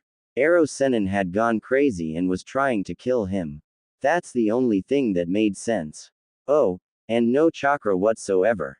This is all you, kid. Now get to running. Jiraiya yelled out with a light slap to Naruto's back. Naruto turned around to look at his sensei. Jiraiya could easily see the desire to kill him in those blue eyes.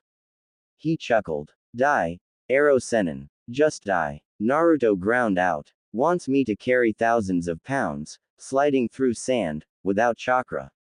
Naruto grumbled. He slowly made his way to the weight to begin his torture. End flashback. The next day dawned hot just as pretty much every day in the desert had dawned. Naruto got up, fixed breakfast. Ero Sennin was too lazy, and then began training. Naruto had decided that a week's time would be enough time to fully develop his new jutsu. He couldn't wait to show it off to Ero Sennin. Going through the warm-ups Ero Sennin had devised, Naruto quickly picked up pace. An hour each morning had been set aside for warm-ups. They were specifically designed to make sure every single muscle was in use and ready for the strenuous use Ero Sennin had waiting for them. Finishing with vigor, Naruto moved on to what came next in his daily routine, sparring. Summoning 100 clones, Naruto signaled for them to attack. This spar was another idea of Ero Sennin's. The clones simulated the same conditions of being attacked by multiple enemies. Them being shadow clones, though, allowed Naruto to beat them using only one hit. The numbers more than made up for this, and Naruto always got a good workout fighting against himself. Naruto finished with the clones and went back to the camp. Sweat was running down his face as he grabbed a towel from among the bags. Looking over, he could see Ero Sennin getting ready for today's training. Naruto summoned the, now 16, clones to work with Ero Sennin's clones. If he wasn't mistaken, today's schedule was history, jutsu theory, chakra control, genjutsu recognition, tactics, stealth, and the other four were trying to learn how to create a storage scroll. Ero Sennin, what torture do you have planned today? Naruto called out. Jiraiya walked over to his student when he saw that the boy was through with his morning exercises. Naruto sure had come a long way from the little pipsqueak he had used to be. Now the boy was gaining confidence and muscles. Naruto was also starting to finally grow. Jiraiya had to give himself props though because Naruto's mind was finally beginning to develop. The kid couldn't have used his mind if it killed him 6 months ago. Now the boy was already thinking steps ahead of his opponent. Stuff like that could make a teacher so proud. Jiraiya wiped off a fake tear. I was thinking of all-out taijutsu sparring today. I still see some areas in your taijutsu that need work. If you leave holes in your taijutsu like you have, then any competent chunin will eat you alive. You're just lucky you have never gone up against a competent chunin. Jiraiya said. But I beat Neji Hyuga. Naruto indignantly commented. Everyone always says that Hyugas are amazing at taijutsu. If all that is true, then I shouldn't have holes in my taijutsu, especially after all the training you and I have been doing. Naruto claimed. Jiraiya nodded right along with his student's reasoning before saying, true, true. All you say is definitely true. But you have to consider that you won mainly through luck in the Kyuubi. He kinda dominated you when it came to the actual taijutsu part of your fight. Though I will admit that you have gotten much better in taijutsu. You just need a little tweaking to become even better. Jiraiya then walked off while waving for Naruto to follow. Naruto followed Ero Sennin until they reached the area they usually used for sparring. It was only a short distance from camp because whenever Naruto finished training, he automatically had to crawl his way back to camp. It wouldn't do for him to crawl a long way, after all. Ero Sennin was kind enough to not beat him until he couldn't crawl at all though. Naruto had to take his positives wherever he could when it came to training with Ero Sennin. Naruto started out the fight by summoning 4 clones. The clones quickly set off against Ero Sennin while Naruto stayed in the back. Each of the clones were quickly destroyed, but not before Naruto was able to tell what level his sensei was using on this fight. Ero Sennin had 3 levels whenever they trained together. One was easy mode. This was the level usually reserved for learning new things about taijutsu. The second level was, oh shit, level. This level usually left Naruto crawling back to camp at night. The third level was the, glorious torture, level. When Ero Sennin fought him at that level, Naruto had almost died. It was good that Ero Sennin had only fought him at that level once. Of course, Ero Sennin just happened to be using that level in this fight. Giving up on his deliberations and his slight panic, Naruto rushed in while summoning more clones for quick substitutions. Jumping high in the air, Naruto started falling above Ero Sennin. Summoning 2 clones, one near him while the other was slightly to the side of him, Naruto had the clone besides him throw him off his intended trajectory. The other clone grabbed Naruto from the air to throw him at Ero Sennin at high speed. Good, brat, good. Jiraiya yelled out excitedly. Do this kind of thinking in all your fights, and you will have an advantage. Just make sure to think about every move you make. Jiraiya quickly sidestepped the falling Naruto before punching the boy straight in the stomach. Hard. Spitting out blood after rolling through the sand, Naruto tried to create a new tactic. Damn, I know there is no way I can even get close at my current level. Should I try out my new jutsu?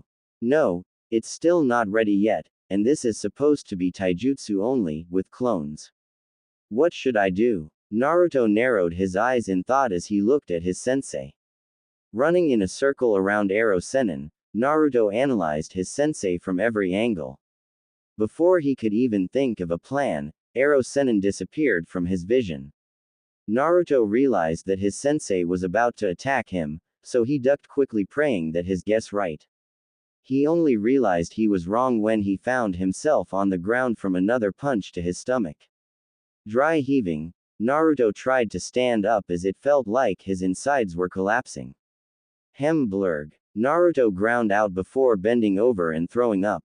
The sound that throw up made on the desert sand was not very appealing. Naruto managed to raise himself to one knee as he spat to clear the taste from his mouth. Ero Sennin wasn't holding much back. You need to think faster, Naruto. An enemy isn't going to give you all day to think of a plan. Jiraiya cautioned. The boy could be really good on his feet if he would just learn how to balance battle and thinking. From what Jiraiya had observed, Naruto could be really good in a fight if he was pushed to his limit. Once he tried to use his brain though, Naruto overanalyzed everything and ended up making a blunder. Moving as fast as he could, Naruto made a beeline straight at his sensei. I just need to get close enough, Naruto thought frantically. My shadow clone's limit is 7 feet from me. I know that distance is growing, but 7 feet is the farthest I can do right now. Naruto was betting everything on summoning a shadow clone behind Ero Sennin while the original fought him head-on. Jiraiya looked on as his student rushed him in what seemed to be a suicide charge.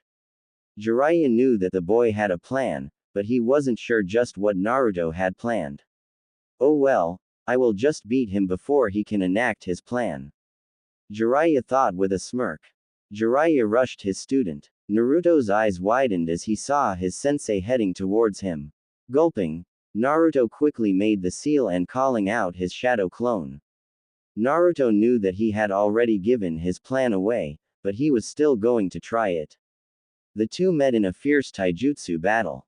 Jiraiya quickly gained the upper hand, but Naruto was managing to hold on fairly well. Jiraiya was only mildly surprised, though, when a shadow clone attacked from behind him. Yes, Naruto definitely has a hole in his taijutsu, Jiraiya thought sourly. Dispelling the clone with a kick backwards, Jiraiya caught the punch heading towards his face. Naruto, not one to give up, went for a leg sweep after he saw his plan collapse and his fist caught. Ero Sennin jumped over the sweep, and then used the caught fist to flip Naruto over. Naruto landed on his back as an explosion of air left his lungs. Panting, he tried to get back up, but Ero Sennin hadn't let go of him. Naruto knew that was a bad sign. Jiraiya smiled down at his apprentice. The boy was coming along well. Naruto's taijutsu was around a high chunin level. What Naruto really excelled in though was his physical strength. Of course, it could not compare to Tsunade's chakra-enhanced strength, but what could? Jiraiya had known from the very beginning that one of Naruto's future advantages would be his physical strength. Ever since the boy was able to run laps with a 2,000-pound weight tied to him on only the third day, Jiraiya had known of Naruto's abnormal strength. No normal person should have been able to do that. Naruto was lucky. The Kyuubi sealed inside of him, healed him. Building muscles was basically breaking down the tissues within muscles, and, when they healed, the muscles would be stronger. The Kyuubi inside of Naruto automatically healed those torn tissues much faster than nature intended for those kinds of things to heal. This resulted in Naruto's physical strength increasing at a great pace. Jiraiya hadn't exactly mentioned this information to Naruto though. It's always better to keep kids in the dark. That way they don't become too arrogant. Jiraiya thought happily. Jiraiya delivered a chakra-enhanced kick to his student's midsection. Naruto needed to learn how to deal with pain after all. Too bad, looks like I kicked him a little too hard. The poor boy has passed out with blood dripping down his chin. How sad, Jiraiya thought mockingly. After a couple minutes of unconsciousness, Jiraiya started kicking Naruto awake.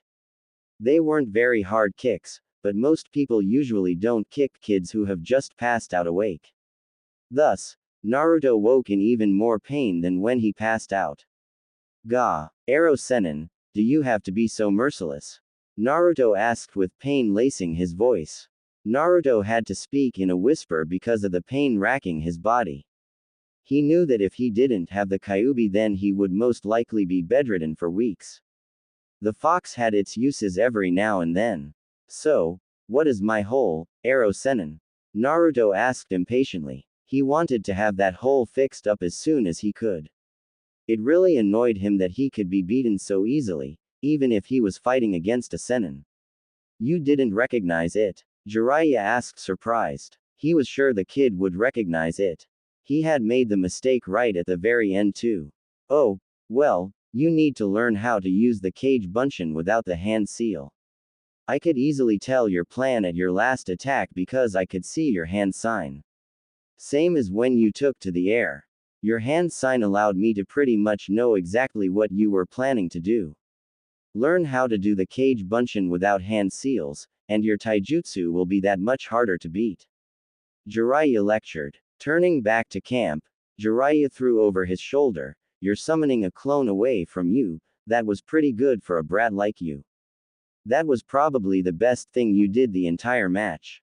Jiraiya could almost feel Naruto's happiness at getting a little praise. He just had to burst Naruto's bubble. Though you forgot about your clones you summoned at the beginning of the match for substitution. Naruto's face fell as he realized he could have avoided a lot of damage by remembering them. Make sure you get some rest.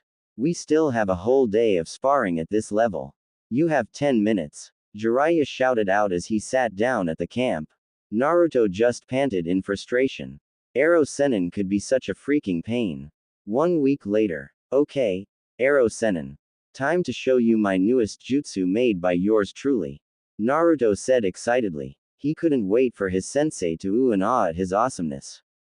Naruto and Jiraiya walked deeply into the desert for Naruto's demonstration. Naruto didn't want to mess up their training ground because he really had no clue how much longer they would be staying in the desert. This spot looks perfect, Arrow Sennin.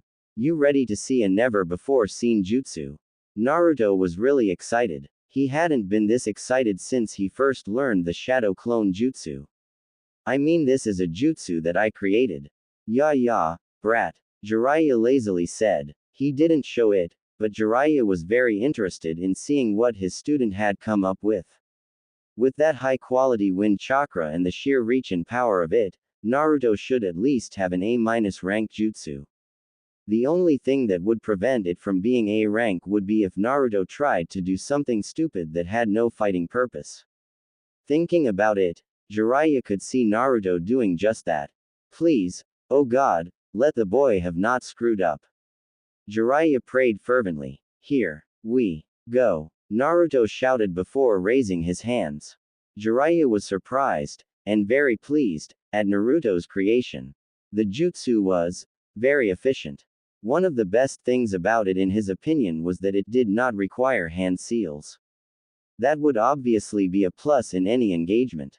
The cutting ability of the jutsu was also very amazing. Yes, the jutsu could be very, very good. Jiraiya was proud. Good, Naruto. I admit to being amazed, no odd at your jutsu creation ability. I won't call this jutsu complete just yet though. Jiraiya warned. At seeing Naruto's confused face, Jiraiya hurried to explain. You will need to increase the numbers as well as the speed before it is complete. You have mainly focused on the cutting ability and the shape manipulation, and it is very good in those regards. Now you need to work on speed and quantity. Once you get those down, I would probably consider this jutsu a high A, low S rank jutsu. Congratulations, Naruto. Jiraiya said with a proud smile. Yada. What are we waiting on, Arrow Sennin? Let's get working. Naruto cried out. Jiraiya smiled as Naruto ran back to their designated training ground. Naruto was different ever since the duo left. He was much maturer, much harsher. The boy didn't laugh or good off much anymore, so Jiraiya was glad to see the little kid in him peek out if only just a bit. Naruto was only around 14 after all. Don't forget your physical training, Naruto. Jiraiya yelled out as he ran to catch up with his blonde student. Both started laughing as they made it a race back to the training ground. At least at this point, both master and apprentice were enjoying life and their pursuit of power. Naruto was so happy. Tears were literally rolling down his face. Ero Sennin had finally told him that they were leaving the desert. It was one of the best days in his life. Though time spent in the desert heat eventually came to be common, Naruto was still ready to seek out cooler climes. Thus, he was glad they would only be under a desert sun for a few more days. Ero Sennin had mentioned something about stopping at Sunagakure before making their way back into the land of fire and beyond. 3 months since he had first shown Ero Sennin his new jutsu. That made a total of about 5 months in the desert. 5 months. Yes, Naruto was very glad to be getting out of the desert. Ero Sennin, we can finally see Gaara, right? Naruto asked curiously. I can't wait to see how he has turned out. Looks thoughtful. I mean, at one point, he allowed his demon to rule him. Naruto said with confusion in his voice. But now, I think that Gaara will be his own person. I mean, Naruto said while laughing, after I defeated him, I believe that I really saw him rethinking his life. Jiraiya looked at his student. He almost couldn't keep the grin from his face. Oh, is Naruto in for a little surprise when we reach Suna? He. I can't wait to see the boy's face. We will see Naruto. You never know, Gaara might not have changed like you want him to. You should be prepared for him to still be a murdering maniac. Jiraiya said with a straight face. He was not going to ruin the surprise for Naruto. That would be mean. Jiraiya smiled. I guess. Ero Sennin, I guess. Naruto said sadly. Naruto didn't want to admit it, but he had to face reality. Gaara could still be the murderer he was during the Chunin exams.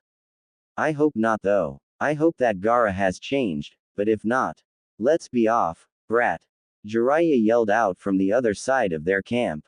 He had started heading out while Naruto was lost in thought. Jiraiya saw Naruto look up suddenly before jogging towards him. They set out together, leaving behind their campsite of 5 months. Jiraiya knew that the sand would destroy all traces of their stay in a matter of hours. Ero Sennin, don't you have a spy network? Naruto asked curiously after walking in silence for 20 minutes. Jiraiya arched an eye at his student before answering. Yes. Why do you ask? You have never seemed interested in my work before. Well, most of the times when I think of your work, is when you are doing research. Naruto said while making air quotes. Jiraiya let out a perverted chuckle at his student's gestures. I was just wondering how you were keeping up with your spies if you are always training me. Naruto asked. Nice observation there, brat. Jiraiya said with a smile. His godson was getting smarter every day. I actually have a simple solution though. I issued orders to all my spies to place their reports in a certain location. I then placed a delayed summoning tag in each place that is good for 15 summons. At a certain time, those tags go off summoning a toad. The toad gets the report, leaves behind the payment, and then I summon that toad later. This way, I keep up with everything going on, and I train you without any distractions. Good plan, right? Jiraiya asked with obvious pride. Naruto had to admit that it was a good plan. He was especially happy about the no distractions part. Naruto could just tell that he wouldn't have gotten any training if Ero Sennin had to always be off getting his reports. Yes, I believe it is. If only you could use that brain of yours to actually get a girl every now and then. Naruto lamented with a sigh. Yep, it's too bad that you're still a virgin. What? Jiraiya yelled. What the hell did you just say, brat? Naruto turned to look at his sensei with an innocent expression on his face. All I said was that you should use the brain in your head to get a girl instead of using your other head. Naruto said with an innocent look. The other thing you said, Naruto. Ero Sennin was still yelling. Damn, the man sure can yell loudly, Naruto thought while rubbing his ears. Oh, Naruto muttered with a light bulb going off in his head. The part about you being a virgin? He asked with a curiously. Jiraiya was about to kill his student. The damn boy was mocking him. Did Naruto really think that I, super pervert of the world, am still a virgin? I am a damn Sennin. I am a sage. The ladies flock to me. Boy, Jiraiya whispered dangerously. If you so much as think that again, I will make sure to train you so hard that you won't be able to move for a week. To think that I, Jiraiya, am a virgin. The very idea is preposterous.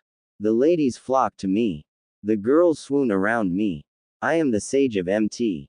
Myoboku. Jiraiya-sama. Jiraiya shouted out loudly. I am a man who has tasted the pleasures of many women, and all have come back begging for more. I am no virgin. Naruto's sweat dropped. His teacher was weird. The rest of the trip to Suna was done in silence. Reaching the village, they were stopped at a big cliff by a couple of Suna shinobi. Naruto and Jiraiya showed their papers, and they were allowed into the Sunagaku. Walking through the streets of Suna was a new experience for Naruto. For one thing, he had never seen such uniform buildings. All the buildings were built exactly the same. All of them were designed for maximum efficiency as well as blending with the environment. It was kind of depressing. At least in Konoha, there was a huge difference in style throughout the village. The people in the streets were different too. Many of the smiles that the people of Konoha habitually had were not present here. The people seemed to be in a hurry everywhere, and most weren't paying attention to their surroundings except for their destination. I guess that people here are just more realistic. Naruto pondered. He made a note to ask Ero Sennin later. Looking around, Naruto was curious at where they were headed. Ero Sennin seemed to be going to the big, round building which Naruto assumed to be the cage's place. That confused Naruto because he had thought that Konoha and Suna weren't on that level of alliance yet. Suna had helped invade Konoha less than a year ago. Now Ero Sennin, arguably the strongest in Konoha, could waltz into the cage's office.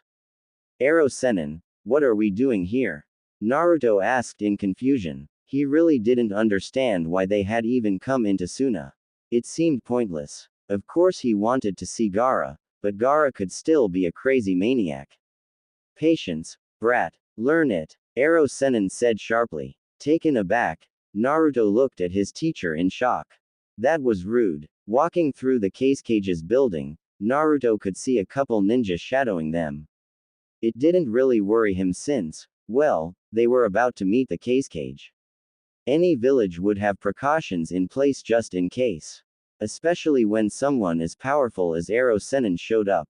Kage-sama, Jiraiya-sama is here with his apprentice. A secretary called into the room they were standing before. Naruto was getting slightly nervous. He was about to meet one of the, supposedly, 5 strongest ninja on the continent. The secretary opened the door fully for them before going back to her desk. Naruto followed his sensei into the room. Looking around, Naruto had to say that the room was pretty bland. There was no real adornments in the room. It felt like the room had been stripped bare except for the essentials.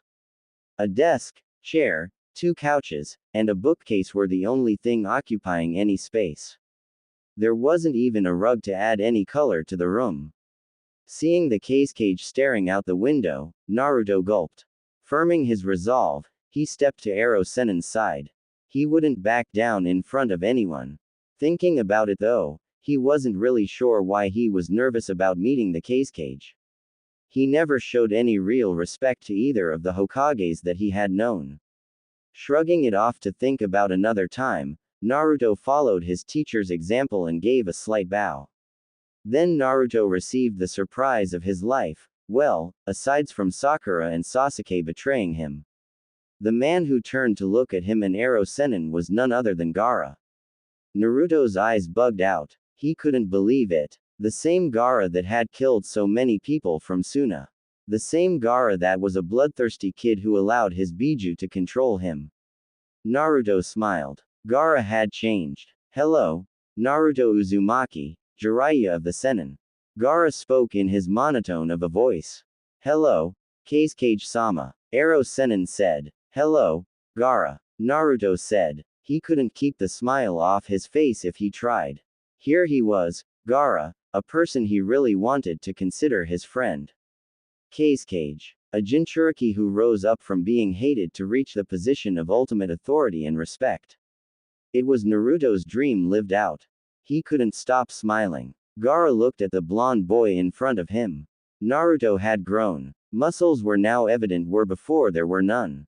The naivety was also gone from his eyes.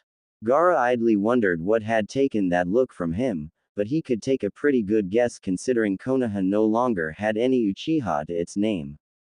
Something else Gaara noticed about Naruto was an aura of competence surrounding him. He had been particularly powerful when they had fought, but Naruto had never given off the feeling of competence. The feeling Gaara had experienced back then was more along the lines of sheer stubbornness. You have changed, Naruto Uzumaki. For the better, I believe. Gaara stated. Slightly surprised, Naruto looked at Gaara curiously. You have changed too, Gaara. For the better, I know. Gaara slightly smiled at the blonde's words. It felt good to know that all of your hard work was acknowledged by the person who understood you the most. While it is nice to see you both, may I ask why you are here? Gaara questioned. It was not every day that Jiraiya of the Sennin showed up at the door. It was too bad that Jiraiya was also known for bringing bad news when he did show up at the door. Jiraiya watched in amusement as the two boys slowly sniffed each other out. He had gotten a good mental kick from seeing Naruto's surprise, but he soon got down to business. From the reports he had read, both of the boys had tried their best to show each other their ninja way. Naruto had come out on top and completely changed the red-hair kid. Impressive. Even more impressive was Gaara's rise to cage after that change. The boy standing before him in the cage hat was truly an interesting kid. He had to be only around 15 as well. Truly impressive. I am here to warn you of a threat in person. The Akatsuki is a group of S-rank missing nin. We have confirmed that Itachi Uchiha and Kisame Hoshigaki are both members of this group. We don't know why, but their goal is the collection of all 9 Biju. That means that they are aiming for the Jinchuriki.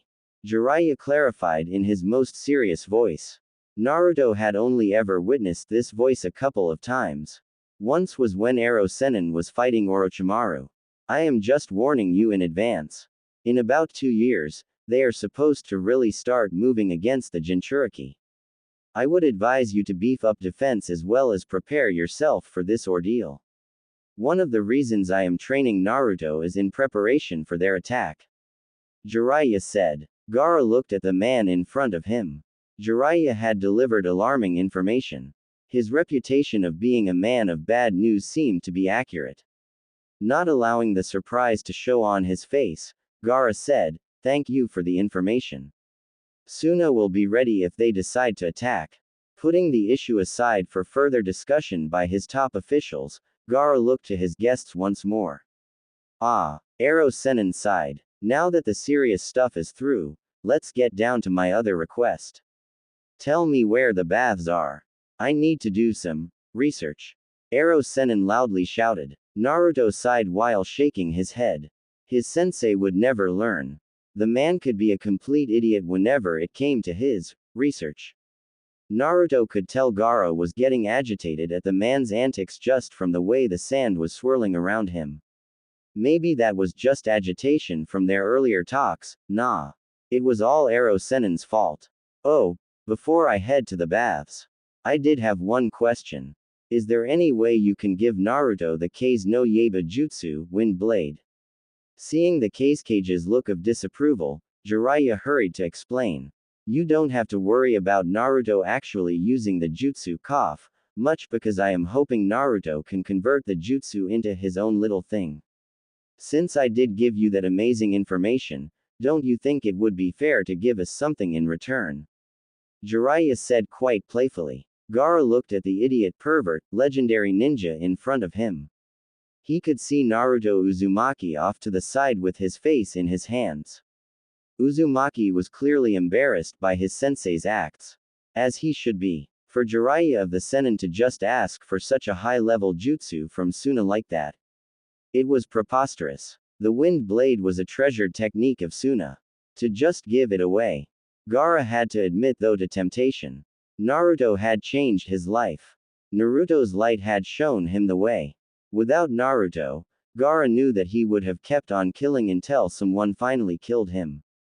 With Naruto's path before him, Gaara had changed. Now the village trusted him. Now the village had nominated him as Kage. Jiraiya of the Sennin had given him vital information as well. Gaara decided that a test was in order. If Naruto could defeat Baki, then Gaara would allow Baki to teach Naruto the jutsu. Basically, if Naruto wanted it, he would have to seize it.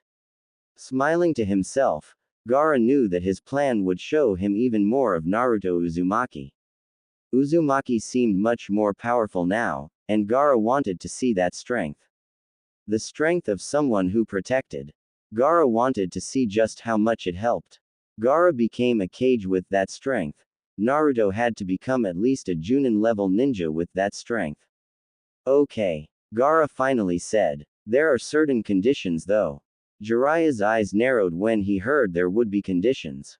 Things never turned out good when there were conditions. Naruto must seize the jutsu from the one who wields it the best. Naruto must defeat my old sensei in combat. If he does, I will allow Baki to teach the jutsu to him. The fight will be tomorrow at 11. My siblings and I will be the only ones watching. It will take place at my personal training ground. My sister will meet you tomorrow at 10:30 to show you the way. Do not disappoint me, Naruto Uzumaki. Gaara said, still in his monotone while dismissing them. Naruto shuddered, in excitement. If this Baki was Gaara's old sensei, that would mean the man was a Junin. Naruto knew that he was good, but he wasn't sure if he could defeat an elite Junin. I will just use this situation as a means to grow stronger. I will not lose this battle. I really have no clue why Ero Sennin thinks I should learn this jutsu, but I will win this. Through this battle, I will be one step closer to getting strong enough to reach my goal. Through this fight, I will get stronger. Naruto was positively giddy at the prospect of trying out his strength. Naruto smirked as he left the Kage's office. He couldn't wait to truly test his new jutsu for the first time. Ero Sennin said it was battle ready. Naruto would see if that was the truth tomorrow. Time to show the world what wind chakra could really do in the right hands. Next day. The next day came quickly for Naruto. He had spent the last night going over some strategies that he could use in the fight today. Ero Sennin hadn't been very helpful though. The man mainly suggested to not get hit by any wind jutsus.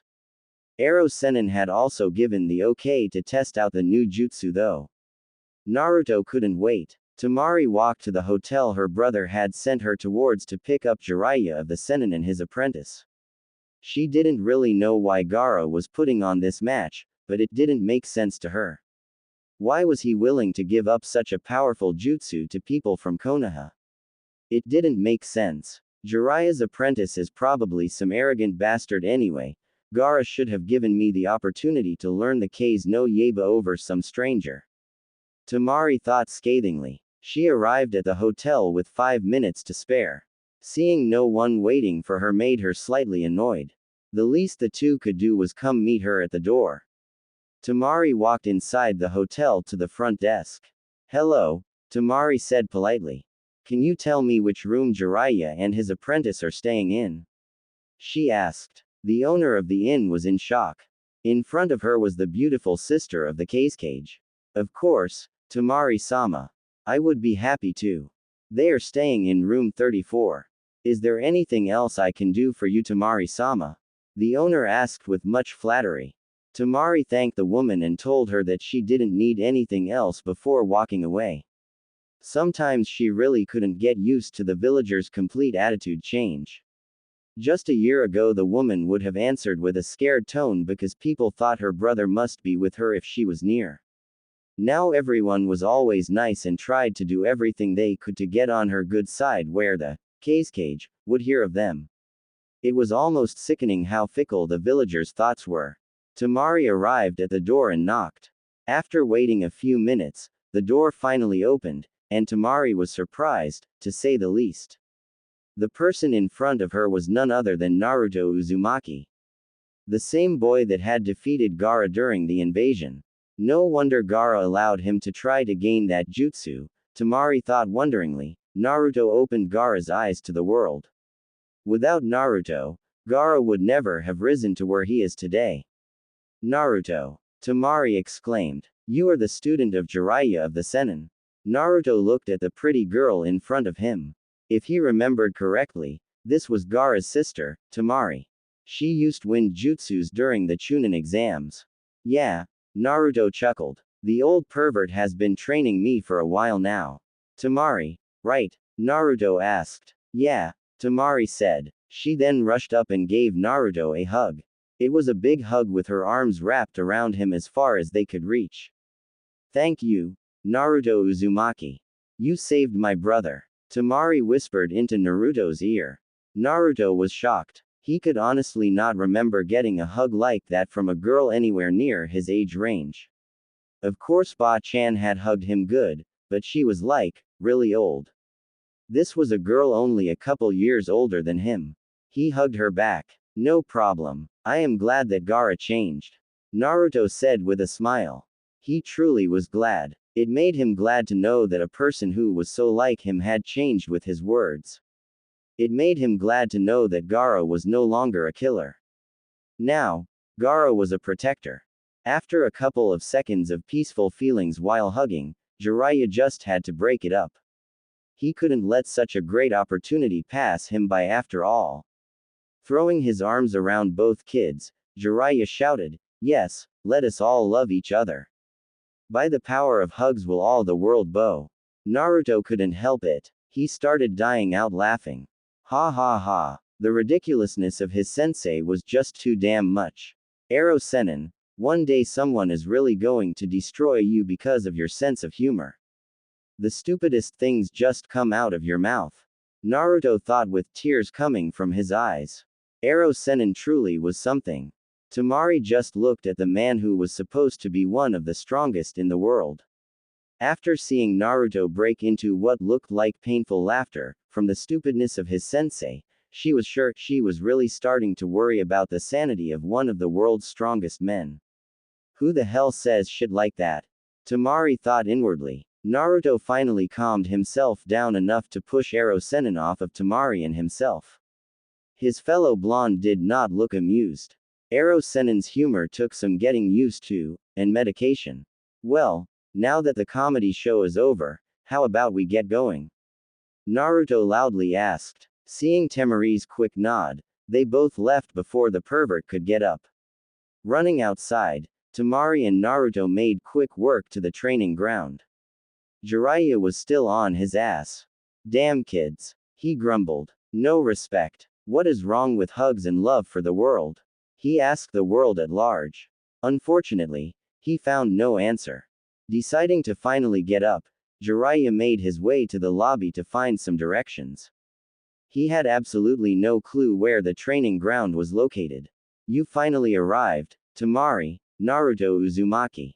Gaara stated. The training ground Temari had led Naruto to was slightly different than many of the other training grounds in Suna. The one they were at actually had a small spring. This allowed the occupants to practice water walking as well as any sweetened jutsu they had. Also in the training ground were trees. Due to the desert region Suna was located in, trees and water were absent at many of the training grounds. A personal training ground for the Kazekage and family did have some perks. Naruto looked around already trying to think of ways to use the environment to his advantage. His inability to utilize sweetened jutsus, and his utter lack of many jutsu really did not allow this though. Oh well, looks like it's just me and this guy. Time to show just what my chain jutsu can do. Naruto thought happily. Naruto and Baki each took their place in the training area while Gaara, Kankuro, and Temari stood off to the side. Gaara looked between each contestant before signaling them to begin. Naruto and Baki shot off at each other. Naruto knew that someone selected to be a sensei over the Kazecage's own children would be better than him. There was no doubt in his mind of that fact as he charged the older man. Baki would have the experience, speed, and jutsu library that were all better than his. Naruto knew this. That was why he did what he did. He charged straight on. Naruto's right fist was blocked by Baki's forearm. His sweep was jumped over. Baki turned his jump into a spin that aimed his elbow right at Naruto's head. Ducking quickly, Naruto responded with an uppercut to the chin. This was dodged too. Trading blows for a couple minutes quickly left Naruto with one thought: he was definitely outmatched. Baki was just better than him. Everything he did was either blocked or dodged, while Naruto himself had already taken a couple of glancing blows. Naruto did take satisfaction in the fact that none of those blows had been full-body blows. Ero Sennin's training was paying off in spades. Naruto was at least keeping up with an elite Junin. Jumping back quickly, Naruto began gathering his chakra. Baki, sensing the chakra spike, jumped back to assess the danger. Naruto smiled. The man was not going to know what hit him. Naruto raised his arm, molding his chakra into a physical shape while grinding his chakra to the sharpest edge he could. Naruto unleashed his new jutsu. Kei's no Chen, Chain of the Winds, Naruto yelled. Out of his hand shot what Naruto liked to call pure wind chakra given form. With a color of sky blue, out of Naruto's hand came a chain of wind chakra. Link by link forged from the sharpest wind chakra Naruto could produce, the Kei's no Chen was a jutsu designed for supreme flexibility. The chain could reach great lengths as well as grow larger with more chakra. Naruto had devoted months to pure shape manipulation to be able to forge the chain, and he had spent even more time honing his ability to make it accurate and fast. The chain reached Baki with great speed. What the hell is this? Baki yelled out. He didn't know what it was, but he knew that it wouldn't be safe for him to touch it. Smiling slightly at the challenge before him, Baki's swiftly body flickered away. Naruto Uzumaki was becoming interesting. Well, more interesting. He had defeated Gaara after all. Naruto smiled. Baki had just fallen into his plan. The Junin appeared to his right, rushing towards him at full speeds. From Naruto's extended chain came a new chain branching out from the base. Baki was only steps away from Naruto. He tried to roll away, but he was not quick enough. The chain pierced Baki's right arm. Baki's arm was now bleeding freely as he stood up and assessed the damage from the jutsu of Naruto Uzumaki. Oh, did I forget to mention that if these chains touch you, you will be cut.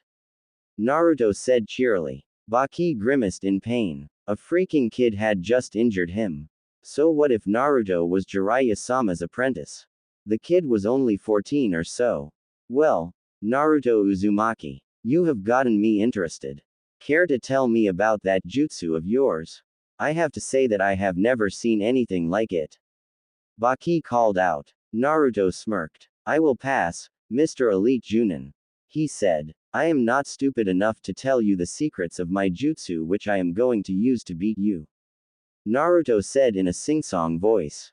Naruto heard Baki let out a short laugh before rushing back in. Naruto smiled in joy. He might very well be outmatched if their duel turned into a slugfest, but Naruto was going to win with his very own jutsu. He decided it was time to get serious. Bringing up his other hand, Naruto called another chain. This chain flew towards Baki while Naruto manipulated the other chain into aiming for Baki as well.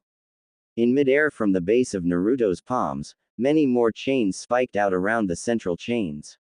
Now racing towards the Junin were 10 chains of concentrated wind chakra. Baki tried to sidestep using his speed, but Naruto's control erased that advantage through sheer versatility. All the chains quickly followed Baki's every move. The Junin was now trapped. The Junin was now cut. Chains had pierced through multiple parts of Baki's body. Baki was down for the count. Naruto Uzumaki wins. Gaara stated with a tinge of passion. The match he had just watched had assured him of his decision. To protect one's precious people truly gave one the power to grow stronger. Stronger than any others. Gaara smiled. Temari was shocked. Her sensei had just been beaten by a kid. She could barely even touch her sensei, but someone younger than her had beaten him. Gaara could beat Baki, but he was, well, he was Gaara. Following that logic, Naruto could technically beat Baki since Naruto had beaten Gaara, but still. Jiraiya smiled with pride. He had gotten to the training field in time to see the ending where Naruto pulled out multiple chains. The jutsu was something to see. Naruto might not have known it, but he had almost recreated his mother's jutsu. Naruto used wind chakra though, whereas Kushina used her unique chakra abilities. Jiraiya smiled. His godson was getting stronger. As agreed, Naruto Uzumaki. Gaara said when Naruto walked up to him. Gaara had already sent Kankuro to get medical attention for Baki. The man seemed to be bleeding pretty badly. You will be allowed to learn the Kase no Yaiba. I hope you use it well. Gaara stated before walking away. Naruto figured he had cage duties or something to perform. Paperwork or something like that. Scratching his head in confusion, Naruto left the training ground with Temari talking excitedly in his ear. Jiraiya looked on with pride. Naruto was growing up.